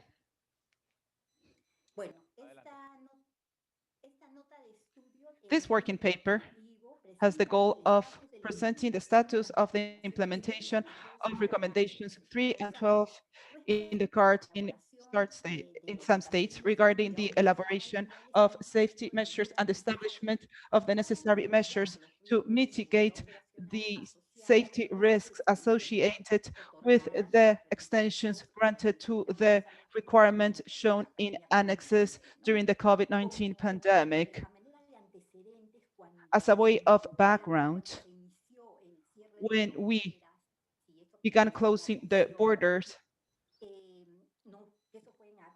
and this affected aviation, this was applied to all the states in April. ICAO invited or urged the states that could temporarily move away from ICAO standards, but they should do so in a way that did not compromise aviation nor safety, by giving the due notice to ICAO about the differences that would be adopted. And also, in their initial communication, they indicated that those extensions to standards should not be maintained after the crisis was over. Within this context, the states start granting through resolutions, guidelines, etc., expansions that were related to the medical part, the training of the crew, etc. But this was not the main issue here. Most importantly, these resolutions of decisions need to be accompanied by documents and guidance, both to guide the states and also to guide the industry on how to tackle and face the changes, this change management process.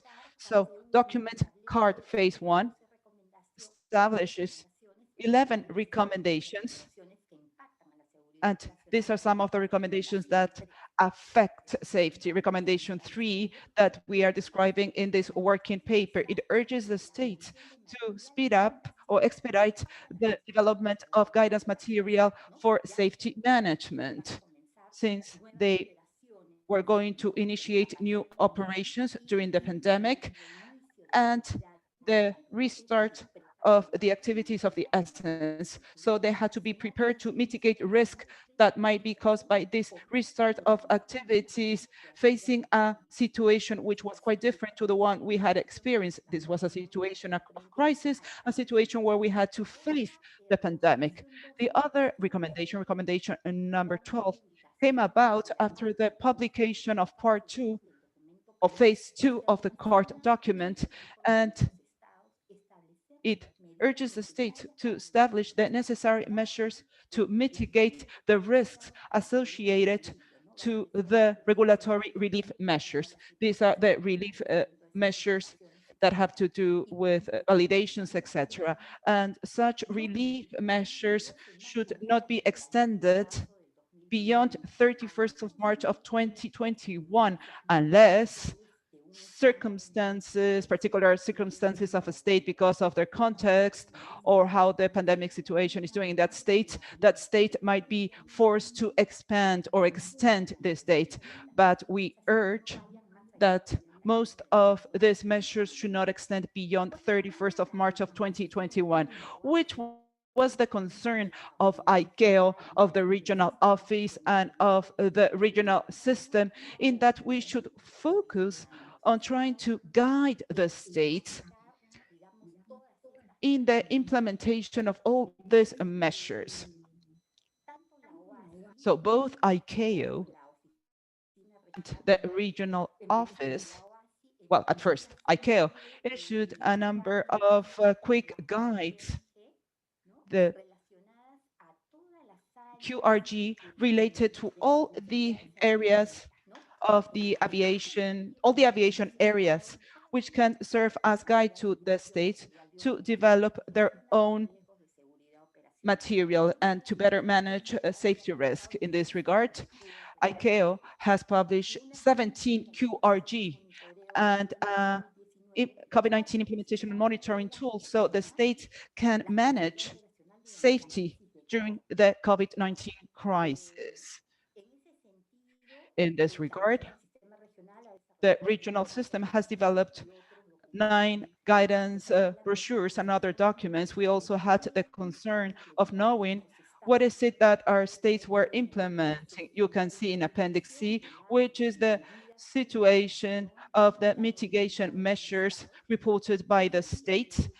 And also, there is a key situation in this working paper, which has to do with the deadline to and the extensions. In Appendix D, after collecting important information, we can notice that the vast majority of the states in the region have already begun removing extensions of flexibilizations that had been granted. So we believe that it is possible they'll be able to successfully reach the 31st of March to have the minimum extensions that we had considered. What kind of recommendations are we providing through this working paper? We recommend the civil aviation administrations through the technical areas, ARI, ARA, OPS, etc., to ensure that their service providers submit and implement their risk management plans to tackle and face changes caused by the COVID-19 pandemic. Therefore, as a suggested action, they urge them to take note of this information to support the technical areas of their administrations in the continuous review of these guidance documents, and to require the service providers to submit their risk mitigation plans that will ensure a safe return and restore to regular and normal operations. This is the end of this working paper. Thank you very much.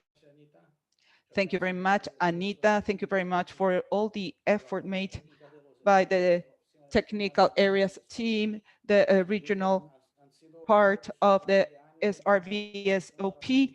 This has been the result of many years of preparation in order to have such a quick response at the regional level. And the working paper urges all the states to deal with the situation of their own technical areas in terms of the demand that they have in terms of risk management and making the right decisions to relieve or to remove the reliefs that we had before, but at the same time to pay attention to the measures that are being adopted by the air carriers with their own mitigation plans during this transition. Fabio, you have the floor to see if you wish to give the floor to other participants. Thank you very much, Fabio. Before opening the floor for discussion, I don't know if there are any comments about this paper. I would like to underscore the role played by our colleague Ana Maria from the SRVSOP. She leads the effort made by the MET panel. Even before the CART recommendations came out, they work jointly for the health protocol of the region, and she has been working strongly with recognition of training centers and recognition of licenses, even though the working paper includes a lot of information of the products available at the SRVSOP for the member states. And this doesn't stay there, but the system keeps on working to help the states through this recovery process and adjusting to the new documents or requirements. I don't know if there are any comments about this working paper. If not, we will move on to the next working paper. The floor is open. If not, let us move on with working paper number 7 by Colombia, which is related to safety aspects, the value of safety in the new organizational realities brought about by the pandemic. Our General Director from Colombia, you have the floor. Thank you very much. Once again, I would like to express my kind greetings to all my colleagues and the experts of the regional office, very much in line with the working paper presented by the regional office. Well, this pandemic has brought about new challenges and risks from the safety perspective, and the CART document and all the quick reference guides, QRGs, that have been produced give us important guidance. However, we wish to show to all the regional directors the concern that we have towards the future.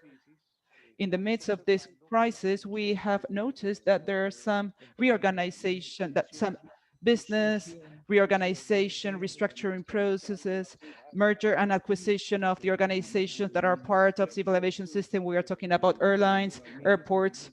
Eventually, this could be organizations that provide other services which are critical for safety. And along this, in this line of thought, we are facing an important risk in that this could affect the specialized personnel, the safety culture, because in these business reorganization processes, decisions are made based on economic arguments related to financial risks in trying to adjust an organization to these new realities. But this could create a very complex effect in terms of maintaining safety. So in that regard, what we are proposing is that the regional system on safety surveillance should recommend during this process of restructuring, they should recommend best practices for the civil aviation authority, so these processes can allow them to maintain acceptable safety standards, and they will encourage the shift towards more efficient solutions. And in this way, they will ensure that the safety culture is maintained. So our working paper proposes the following. This topic should be addressed by the regional system, so the experts of the system can deal with this emerging risk, this new emerging risk, so as to ensure that these certifications will be transferred and they will maintain the pillars of safety at the level of the entities that will result from these processes of restructuring or merger and acquisition processes. This is also an opportunity for the SRVSOP to urge the member states to expedite topics related to standardization and recognition of multinational organizations to facilitate these regional integration processes that will ultimately ensure a level of air connectivity within the SAM region. Thank you very much to all of you for your attention. Thank you very much, Director. I would like to underscore the issues that we have to recognize this change. And the working paper from Colombia urges the meeting to use the mechanism of SRVSOP and to ensure the quality of safety at all times, but at the same time facing the challenges currently faced by the operator. So I would like to give the floor back to Fabio to see if any participant wish to make a comment or ask a question. Any comments about the working paper from Colombia? Working paper presented or submitted by the Secretariat. If I am not mistaken, I think that Bolivia turned on his camera. I'm not sure if they want to. No, Fabio, I am okay. I'm good.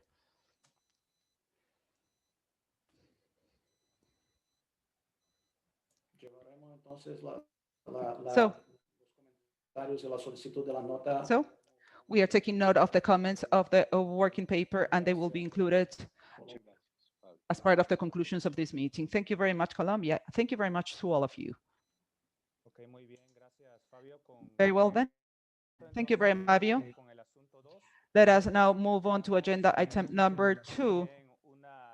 In agenda item number 2, we have a presentation closely related to the aspect presented in the working paper, in the agenda item number 1, sorry, by our colleagues from the Technical Cooperation Unit. Fabio, I don't know if you want to introduce Deputy Director Vargas. Yes, sure. Fabio, thank you very much. As you all know, this pandemic required all of us to learn, to stop learning something, to start learning something new. So we are very happy to see our Office of Technical Cooperation to reinvent itself and to look for solutions that are timely and helpful to face the situation we are currently facing. So it's important to capitalize on this moment where we have convened all the regional directors to hear about the new products and new initiatives that our technical cooperation unit has to support our states in this process of recovery. So I wish to introduce the Director of Technical Cooperation, my friend Jorge Vargas. Jorge? Thank you very much, Fabio, Oscar, and the team from the Regional SAM office for allowing us to participate in this meeting and to see so many friendly faces. Even though we are meeting virtually, I really miss those hugs and shaking hands, physically shaking hands with all of you. It is important for us as technical cooperation unit. We always need to hear about your concerns, your issues, and to find the best way to add more value to the type of assistance we can provide to you. As you well know, we have initiated a process to improve this assistance in times where challenges have increased and we have limited resources with what we call as what we know as the implementation packs. These implementation packs are developed by the expert bureaus AMB, ATB, jointly with the regional offices. We have developed several of them in a specific COVID-specific topics in areas of safety, security, and you will see this in more detail in the presentation that will be delivered by my colleague shortly. I just want to mention the IPAC that has been developed in terms of the safety risk management. As you all know, the issue of risk identification has always been a challenge with us, a greater challenge, especially in 2020, and it's going to be a greater challenge as we reactivate and we increase the process, the restoration of operations and the reactivation of operations. I would like to make a special call so you can analyze in more detail this particular IPAC. And finally, along with my colleagues Pamela, Guillermo, that I see you in the meeting, that you are always there 24/7 to help you, I wish you a Merry Christmas, the best for the year 2021. Big hug, and we are always there to help you. I would like to give the floor to my colleague Guillermo. Fabio, email, I can see you there. Thank you very much for your support, my dear friends, in this new endeavor in trying to transform the process of technical assistance that we have been traditionally providing the states. Thank you very much, Jorge. Good morning. I hope that you can hear me. I think I'm in the Spanish channel. Can you hear me? I am sharing my screen. I want to salute all my colleagues. We have been working over the last few years, and all the general directors. This is a very short presentation about the implementation packs. Let me give you an update about where is it that we are at the moment. For those of you who haven't attended a presentation on IPACs, very briefly, we are going to explain what is an IPAC, which are the available IPACs, and very quickly, what is the implementation process about, the implementation process for these IPACs. An implementation package is a self-contained package composed of the relevant information developed by ICAO about a specific topic. That is what we were doing within ICAO, especially in these times where it was very complex in terms of what was done in terms of COVID. They wanted to put in one single place all the solutions available to help the states in the most practical way possible. So a package contains guidance material, including ICAO annexes, documents, circulars, best practices, and other associated guidance material. Standardized training, including standardized and competency-based trainings in classroom, online, or in virtual formats, tools including data-driven applications, online reporting systems, electronic management systems, or questionnaires or surveys.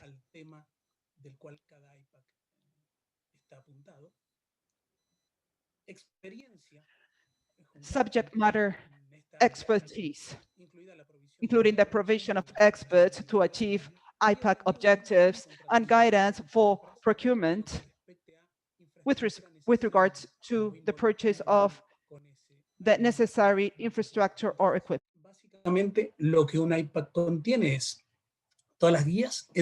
So it contains all the guidance material and the support an expert to assist the state in the implementation in the best possible manner. What about the expected results? Well, to facilitate alignment with measures and recommendations contained in the CART report, by providing support for states in their aviation restart, recovery and resilience efforts, as well as in their engagement with the industry, applying the most up-to-date ICAO provisions and other international requirements and related to public health and other relevant topics, and providing an all-in-one and user-friendly bundle of implementation support. Each one of the teams involved with the risks and everything has to find information from different sources. So this is what we were looking for, and this is what we've tried to include in these packages, all in one. The IPACs available to date are these sectors: the risk management, facilitation, to trying to implement the facilitation committees that have been promoted through Annex 9, but we know that with COVID, it became evident that there is a need to work together with health authorities, customs, civil aviation authorities, airlines, a package on the restart of operations, and safety package. This is what is available. And then there's something that everybody's looking forward to, the one on public health. The IPAC related to PHC. The goal is to restore international travel through the implementation of public health corridors, supporting civil aviation authorities and sharing information, applying mutually accepted public health measures, and concluding bilateral or multilateral agreements. Target audience, civil aviation authorities and/or public health authorities and other relevant national authorities such as customs and migrations, aerodrome operators, aircraft operators, and other relevant operators. Now, the purpose of this IPAC is to assess the status of implementation of the public health measures, to analyze the gaps and other CART recommendations and associated guidance material, to develop a COVID-19 aviation risk assessment framework in accordance with the state principles, apply decision-making tools to determine the risk of transporting potentially infectious passengers or importing or translocating virus between states, mitigate the risk by implementing a multi-layer risk management strategy, to share mitigation measures for public health with best practices in order to promote harmonization with other states,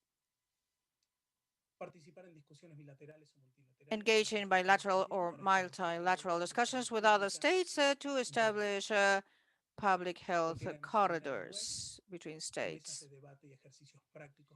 and conduct practical exercises.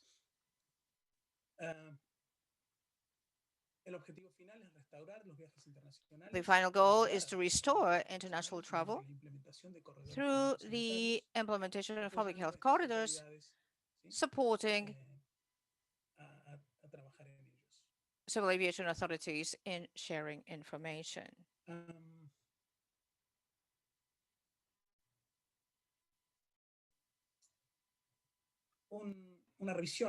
Well, let me give you a quick overview. This IPAC has these components: an expert assistance, a CAPSCA expert for 10 working days, training on PHC, all available courses online,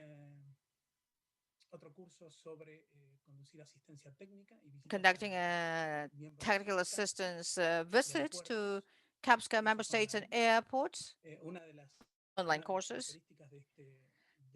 A characteristic of this assistance is that everything is done online.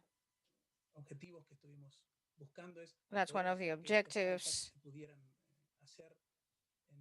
that we wanted to do this regardless of the instructions and restrictions, regardless of restrictions actually. Then we have workshops, introductory workshops, panels, and tools such as checklists, frameworks, decision-making aids, templates, accreditation procedures, forms,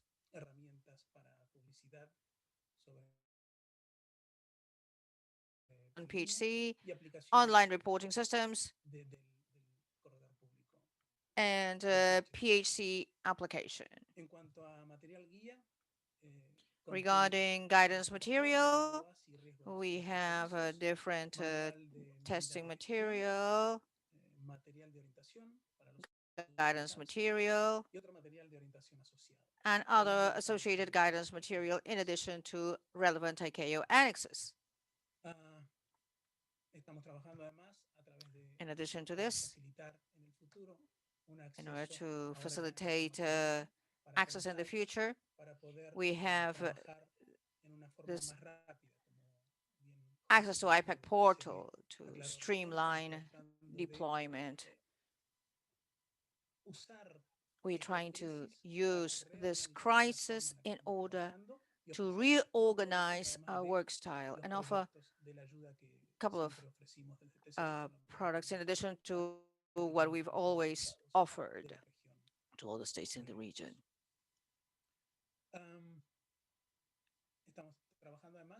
In addition to this, we are working on some electronic IPAC guides describing the roles and responsibilities of the various stakeholders, the expected outcomes, also trying to assist in these difficult times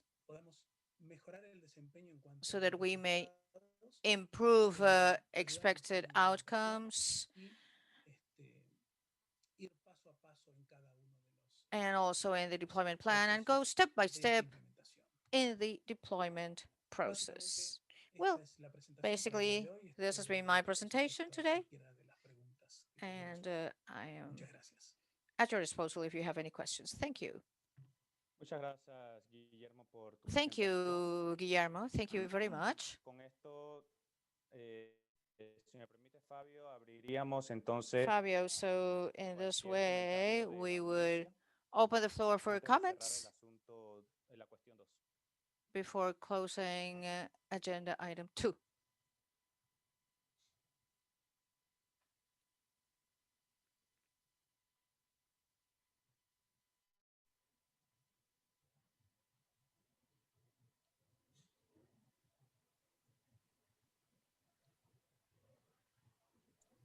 Estaba hablando solo.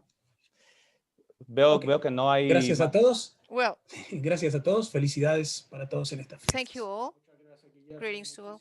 Thank you, Guillermo. Thank you all, your team, for the support. We will certainly have some more joint efforts. Bolivia is asking for the floor now.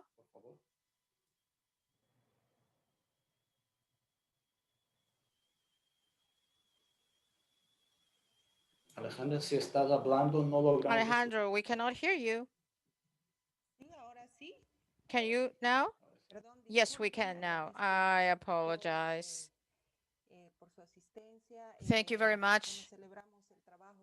We commend the work being done through the IPACs. Guillermo, let me tell you that this issue, these biosecurity corridors are of utmost importance for the states, but we do have to strengthen our efforts through Annex 9 in all these aspects of public health at an international level. So it is very important to have this IPAC on biosecurity and to supplement that with the facilitation IPACs. These could be two major efforts to benefit the states. That is what I wanted to say, Fabio. My greetings to all. Thank you, Alejandra. Fabio, I think we can move on. Thank you with your participation, and we thank the speakers that took the floor. Oh, sorry, there's another request from the floor. Bolivia? Thank you. Yes.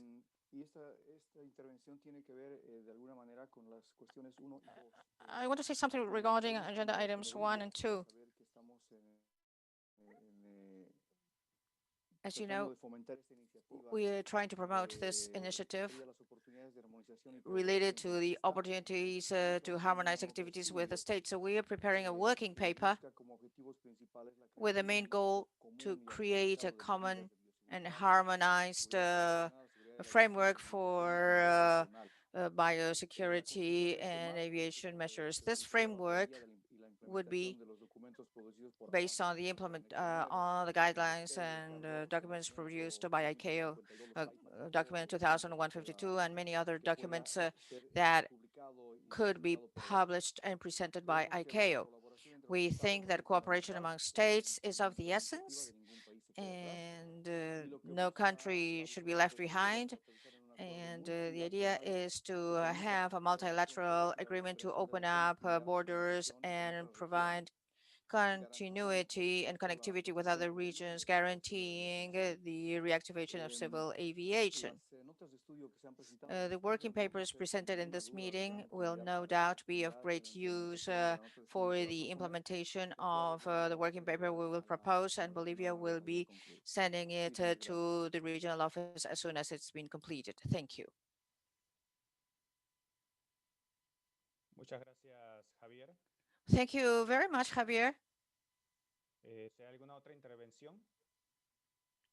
Anybody else wanting to take the floor? Okay. Okay. Muchas gracias a todos. Entonces, thank you all. Now, let's move on to agenda item 3, logistics and distribution of COVID vaccines. Here, the Secretariat has prepared working paper 6 to be delivered by Pablo Lamparello. Thank you, Fabio. Fabio Ramoni. My name is Pablo Lampariello, Regional Officer on Facilitation of the SAM Office. I'd like to thank the words of all the directors and for their support, especially Director Juan Carlos Salazar, who is giving us a new approach on the work being done by Colombia, which could serve as an example for this transport of vaccines. I would not like to miss this opportunity to thank General Villalobos for all his support, especially in items related to biosecurity. And I hope that Brigadier General Jorquera Conras has the best success. I wish him all the best, and hopefully he can continue helping us with this project. And again, welcome back to General Javier Aparicio of the DGAC from Bolivia. Having said this, and I apologize for saying this, but I would like to present the working paper, which more than anything else covers the challenge we have to distribute vaccines. On the 24th of November, we had a meeting with PAHO that has a system of to distribute 2 billion vaccines. They have experience on this matter. So they gave us some issues to be taken into account, like the nationalization of shipments and loss of the cold chain that has some special characteristics. And then they mentioned some priorities, such as infrastructure and availability of existing vaccines to be stored in the warehouses. Take into account some associated products, flights with restrictions, flights to areas where there are flight restrictions, and to this, the regional office urged to conduct an analysis of risk management, and that is why we have analyzed some challenges like temperature in air transport, battery of lithium, and the like, to optimize the traceability and follow-up of the flight route, to take into account needed to have a more capacity, efficacy, and connectivity from point of origin to point of destination, and foreseen transit places.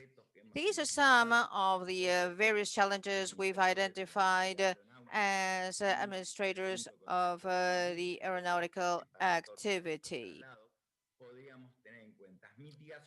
So there are some mitigations that we could have, like optimize the ATC service and some studies of current capacities in point of origin and transit and point of destination. As a challenge, we could say involvement and cooperation of the industry to be closer to them and to coordinate with them, to cooperate in procedures and get the cooperation of all stakeholders, take into account exemptions and within their states.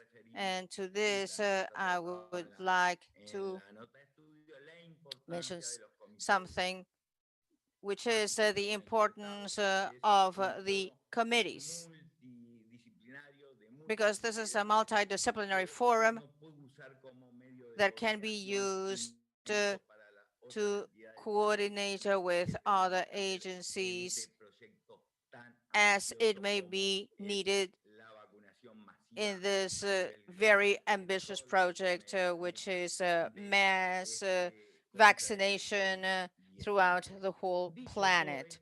Having said all this, the suggested actions are to take note of the information presented and analyze the preparation of the states for the distribution of vaccines and take into account any necessary and proactive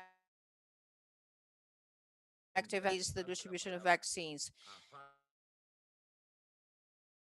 Fabio, to see whether you have any questions or comments to make. Thank you very much, and I wish you very happy holidays to all of you. Thank you, Pablo, very much.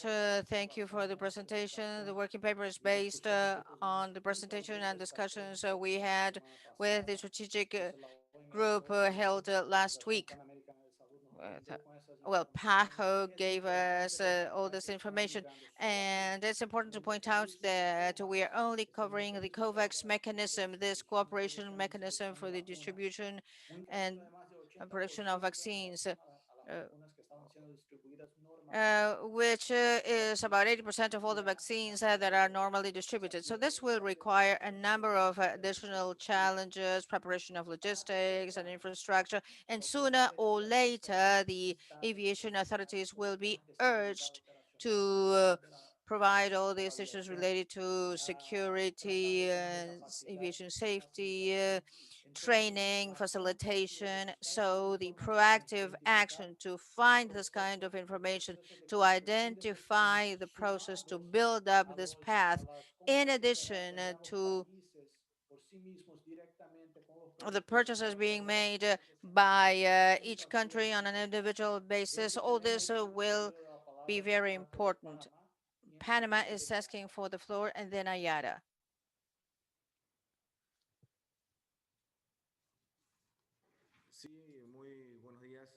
Yes, can you hear me? Yes, Gustavo, welcome.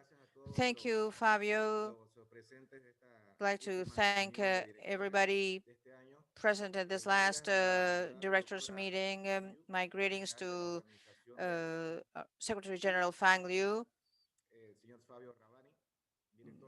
Mr. Fabio Rabani, Regional Director of South America, distinguished regional directors. So, well, Panama, being the bridge of the world and the heart of the universe,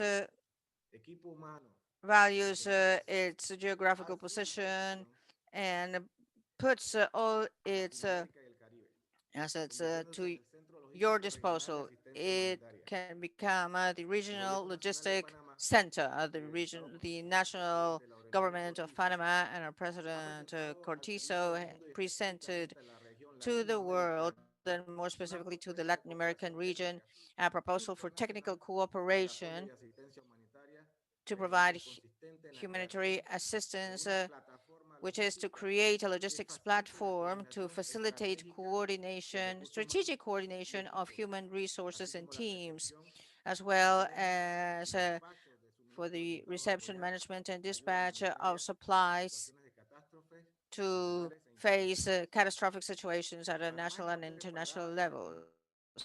Panama is ready to become the regional hub in or for humanitarian assistance. We have the right facilities for the distribution of the anti-COVID-19 vaccine once it's approved by the international agencies.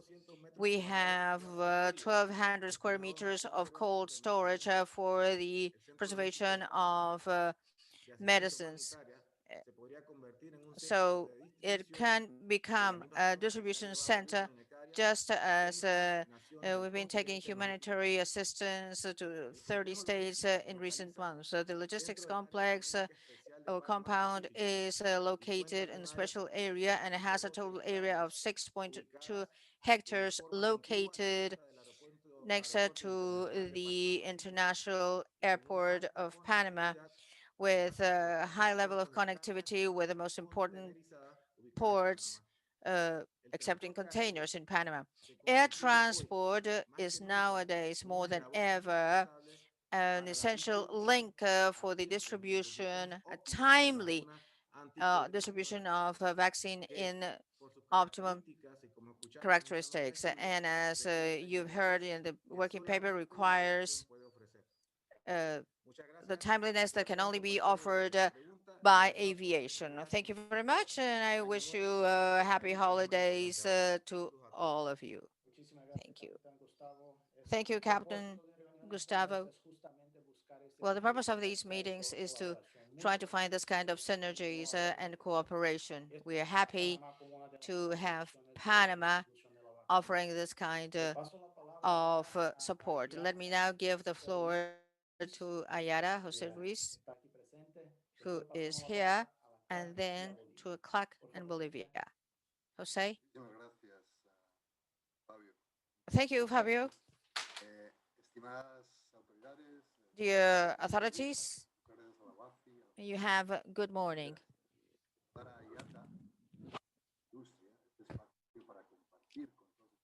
This is the right space to share with you our special concern on the role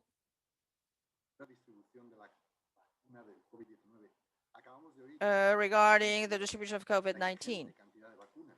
We just heard that there are lots of vaccines to be distributed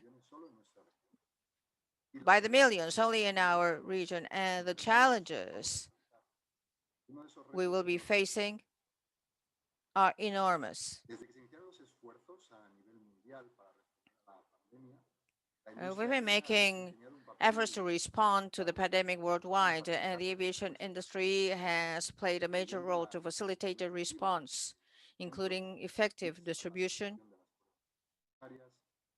of tests, PPEs, and now the vaccine to be distributed throughout the world. The industry in which we've been working hand in hand with the World Health Organization and PAHO and the ILO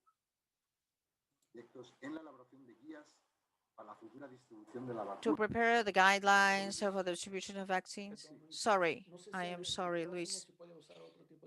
Could you use a better microphone, because we are not getting you clearly? It seems that it is a microphone kind of problem. What about now? Yes, it's a bit better. Give me just 10 seconds and I use my headsets. Okay, go ahead.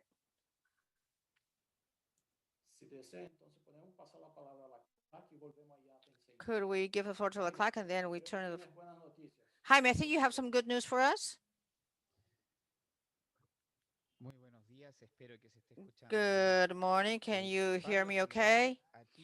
Fabio, my greetings to you and through you to all your team that is making us getting used to such excellent level of meetings. What we've heard today has been quite valuable to support, more specifically, the paper presented by Pablo Lampariello. That is of the essence and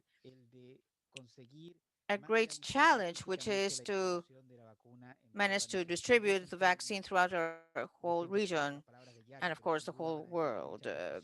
Ayara will say, I'm sure, that once again we have the possibility through aviation to find solutions to this crisis that we're still enduring. Fabio, I want to mention something we've been working on in the SAM region, and we want to make available to all the states the memo of the 7th Freedom for Cargo. This is a memo that temporarily liberalizes cargo for just 1 year for distribution of vaccines. Remember that there will be so many activities during this period. The challenge will be so huge that the simpler the standards, the better things will be. And a memo of this kind allows us to simplify things for a faster distribution of the vaccine. And we will have meetings with the CLAC, but it will be open for the joining of the states who would like to, signing of the states. I think that this will help us all to lower the barriers and will facilitate this distribution. May you all have Christmas, great Christmas. Thank you. Thank you very much, Jaime. Congratulations to all the team that together with all the states are making this significant effort in trying to facilitate access of air services in such a crucial moment as this one. Thank you very much, and I hope that we are successful in this process. Jose, I apologize for this. Now we can hear you well. No, I would like to apologize to all of you. You know, this is like Murphy's Law, which is also related to aviation.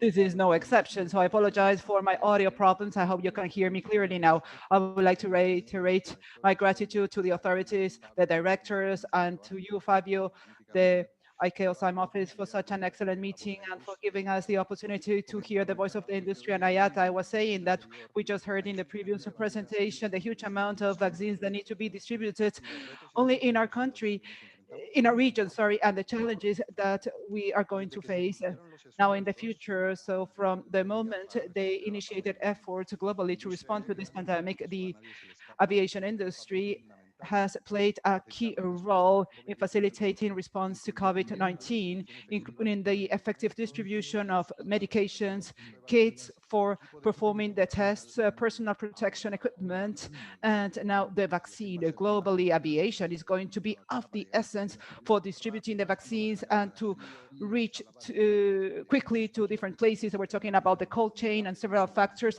that will make aviation a key agent for distributing this vaccine. At IATA and the industry, we have been working hand in hand with the World Health Organization, the Pan American Health Organization, the International Labor Organization, and of course, ICAO, in the development of guidelines for the future distribution of the vaccine against COVID-19.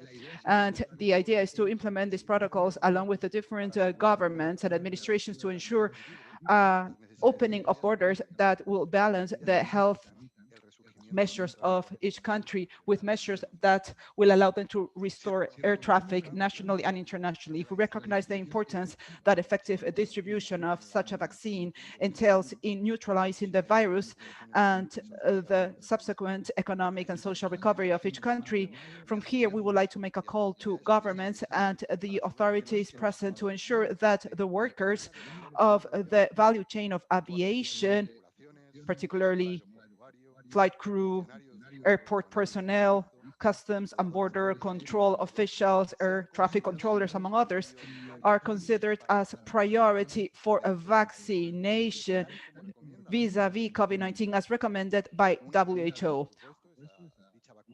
Once this vaccine is available and after administering it to vulnerable groups and healthcare workers, of course.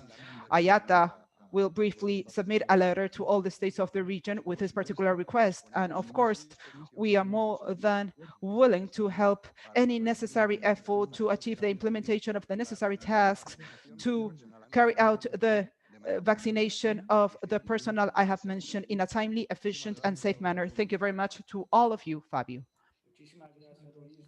Thank you, Luis.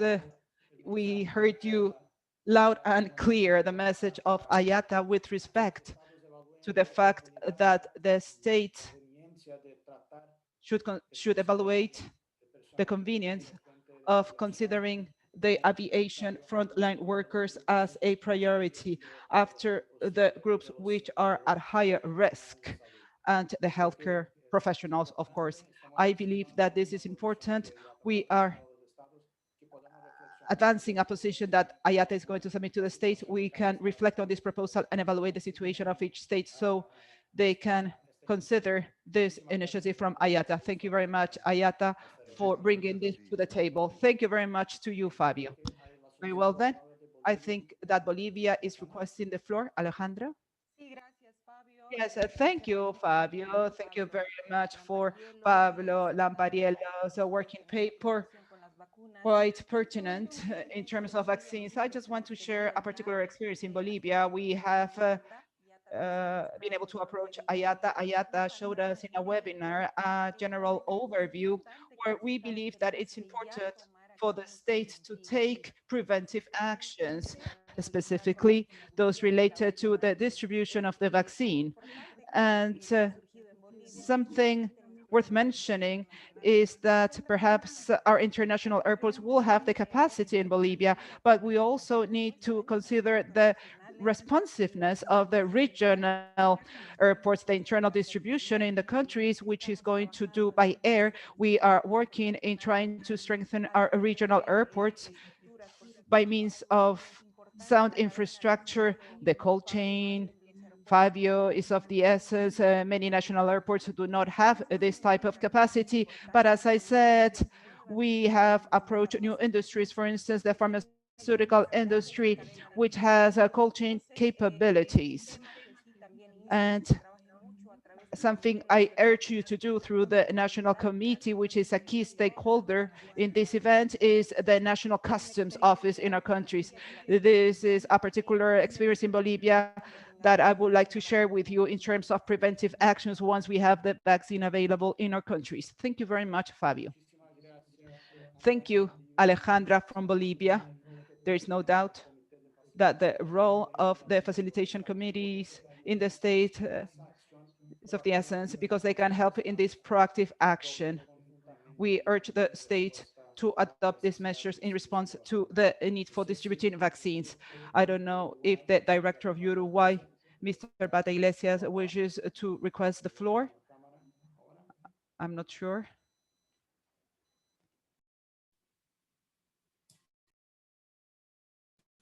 Brigadier Bataglesia. Mr. Bataglesia, do you wish to request the floor or you just turn on your camera?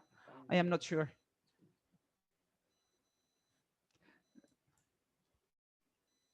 Sorry, we cannot hear him. He is muted. He is still muted. His microphone is muted.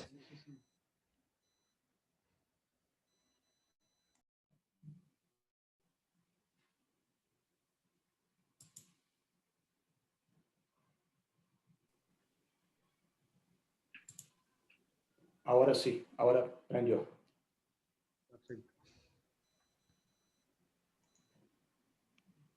Ahora le escuchamos, brigadier. We can hear you.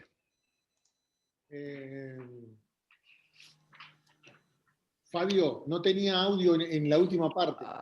Fabio, my audio was not working. I'm sorry, I didn't hear what you said. Sorry, I thought that you had requested the floor. Oh, no, I just turned on my camera. No, I apologize for that. I am sorry. Okay, thank you. Sorry, we cannot hear Fabio now. Okay, thank you very much to the different interventions with respect to such an interesting topic of the vaccines. We're taking note of the different discussions we have had so far. And we are reaching the end of our meeting. We have agenda item number 4 about other matters. However, here we want to take advantage of the opportunity to ask our director, Fabio Rabani, to provide some closing remarks and some conclusions about the topics raised in the meeting and any future actions coming after this meeting. Go ahead, Fabio. Muchas gracias, Fabio. Thank you very much, Fabio. Let me see if I can share my screen here. Well, we try to present some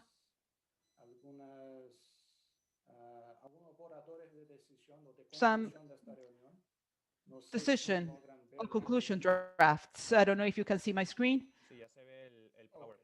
Yes, we can see your PowerPoint. So please consider this as a draft only, but these are some of the topics that have been discussed here.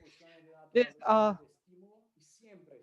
conclusions, and please always consider that any decision or conclusion reached here will have the ongoing support of the ICAO's regional office and all the organizations and entities involved in the sector, even between our states. So we always work in a collaborative manner. So the first conclusion that has been proposed for this meeting is that the states should carry out an evaluation of the new CART phase 2 recommendations, and they proceed to inform and report to ICAO about the implementation of such measures or recommendations.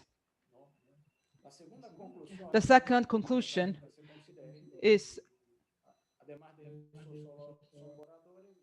this is just a draft, as I said, and we will send you the meeting report for your further evaluation and any necessary changes or adjustments. We request the South America Civil Aviation Authority to support your technical areas for the development and implementation of the necessary measures to mitigate the safety risks in this current crisis, and to require from the service providers the submission of risk mitigation plans that will ensure a safe return to regular and normal operations. The third conclusion that has been proposed is that some civil aviation authorities should evaluate in their states the preparation for the distribution of vaccines and to proactively identify the necessary actions for their logistical support in terms of their level of competence. Once again, the regional office, in a very proactive way, we will always support our civil aviation authorities if necessary. We are now bringing a conclusion from the paper presented by Colombia, where they request our SRBSLP to support safety guidelines in the processes of reorganization, restructuring, merger, or acquisition of the organizations. We urge the states and SRBSLP to address any topics related to the sustainability of the safety culture in the midst of this change management that we are facing. This would be some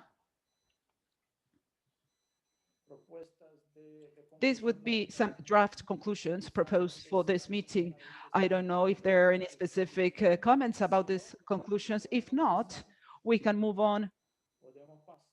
We can move on to the closure of the meeting, where, before I conclude, I would like to say that this is a meeting where we have had several farewells, and this is the feeling that we have at the end of the year. I would like to particularly acknowledge and recognize our friend, the person who has supported us extensively for many years, to the SRVSOP, the regional office, and they are now leaving his office at EASA, Juan Lemata. We would like to particularly thank him for his support, several years of dedication to this effort, and he hugely contributed to the regional efforts. And we would like to thank EASA for its constant support. I can see that EASA is requesting the floor. Please, Jose, go ahead. Yes, good afternoon. Can you hear me? Yes. Yes, I want to take advantage of this opportunity to congratulate Juan Lemata for his work, and I would like to thank ICAO, the regional office of ICAO, for giving us the opportunity to participate in this event. We will be in contact with you in the future. We have been working on different topics in a very intensive manner in terms of COVID. We have several proposals that we have published or that we have shared with the office. And in terms of vaccination, we also have several recommendations. I think this is just a suggestion for the future. Perhaps we can have, since we have a day dedicated to Europe and EASA, so we can explain in more detail what is it that we're doing here and the type of cooperation we can offer you. This is just a suggestion that I have for you. So Merry Christmas and thank you. And I hope that you all stay healthy. Thank you very much, Jose. We will find ways to share the experiences and the opportunities of collaboration in future events. Thank you very much for that. Thank you, Flavio. Very well then.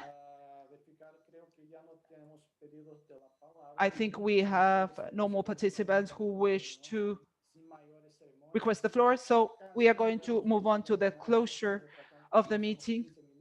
We are 15 minutes late. It is part of the regulatory time allotted, so I believe that we are on time. But once again, thank you very much for your presence and your participation. I would like to thank the team of my office. I cannot mention each name because it was an effort of each of the state members, each person in the office.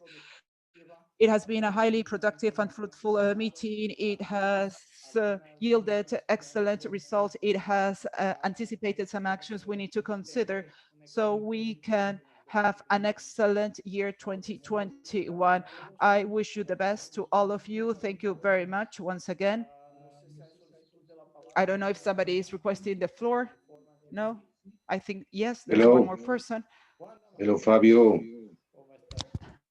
It's Andreas from Airbus. Okay, Andreas. Oh, pardon, Andreas. I'd like to thank you and the entire ICAO organization for always having invited Airbus to these very fruitful and important meetings. I'd like to congratulate you for your work you did in the region, all the protocols starting early this year with the sanitary protocols. And I don't want to go in many details, but I don't want to miss the opportunities from my side to wish you all a very nice holiday season and a Merry Christmas time, despite the difficulties we are facing. I think we're all on the way to get out of it, but it's going to take some more time. But meanwhile, all my best regards to all of you over there. Thank you, my dear Andreas. Thank you very much for all the support as well. Happy New Year for all of us and Merry Christmas. Well, yo no sé. I don't know if Juan Lemata requested the floor. I'm sorry. Hello, Fabio. Thank you very much. I don't know if you can hear me. Merry Christmas, Juan. As you can see, I look like Father Christmas, Santa Claus. So my promise is that I will not shave until the lockdown is over. So I would like to go back to what my colleague Jorge Luis has just mentioned. We will continue supporting the region as EASA. Personally, I would like to say my goodbyes, but from wherever I am, I will continue supporting you, and you will see me sooner or later, as soon as COVID is over, and as soon as we have the vaccine available, and as soon as the health measures allow me, I will visit Lima. You know that it is my second home. Thank you very much, and Merry Christmas, everybody, and please take care. Muchísimas gracias, Juan. Thank you very much, Juan. A big hug, Juan. Okay, I am going to ask you to record a video so you can talk to my children as Santa Claus. So once again, thank you very much. I wish you plenty of health. Please take care of yourselves, and hopefully we will see each and every one of you soon. Thank you very much. Big hugs. Felicidades, gracias. Feliz Navidad. Merry Christmas. Thank you. Gracias. Feliz Navidad. Fuerte abrazo. Bye. Bye. Chao. Chao, gracias. Gracias. Bye bye, everybody. Un fuerte abrazo. Bye. Merry Christmas. Merry Christmas. Happy New Year. Bye. Thank you.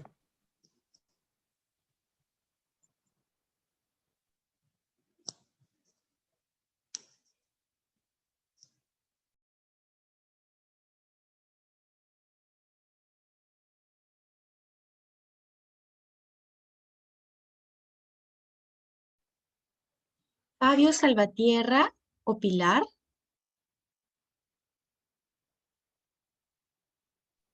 ¿Mariel? Sí, hola Sí, Marisa. Mariel. Tengo una duda. No quiero malograr la grabación. ¿Cómo salgo grabando esto?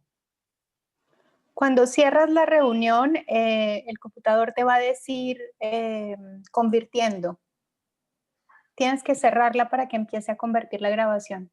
Ok, Igual con la de iCloud, ¿no? Chao. Chao, gracias. Chao.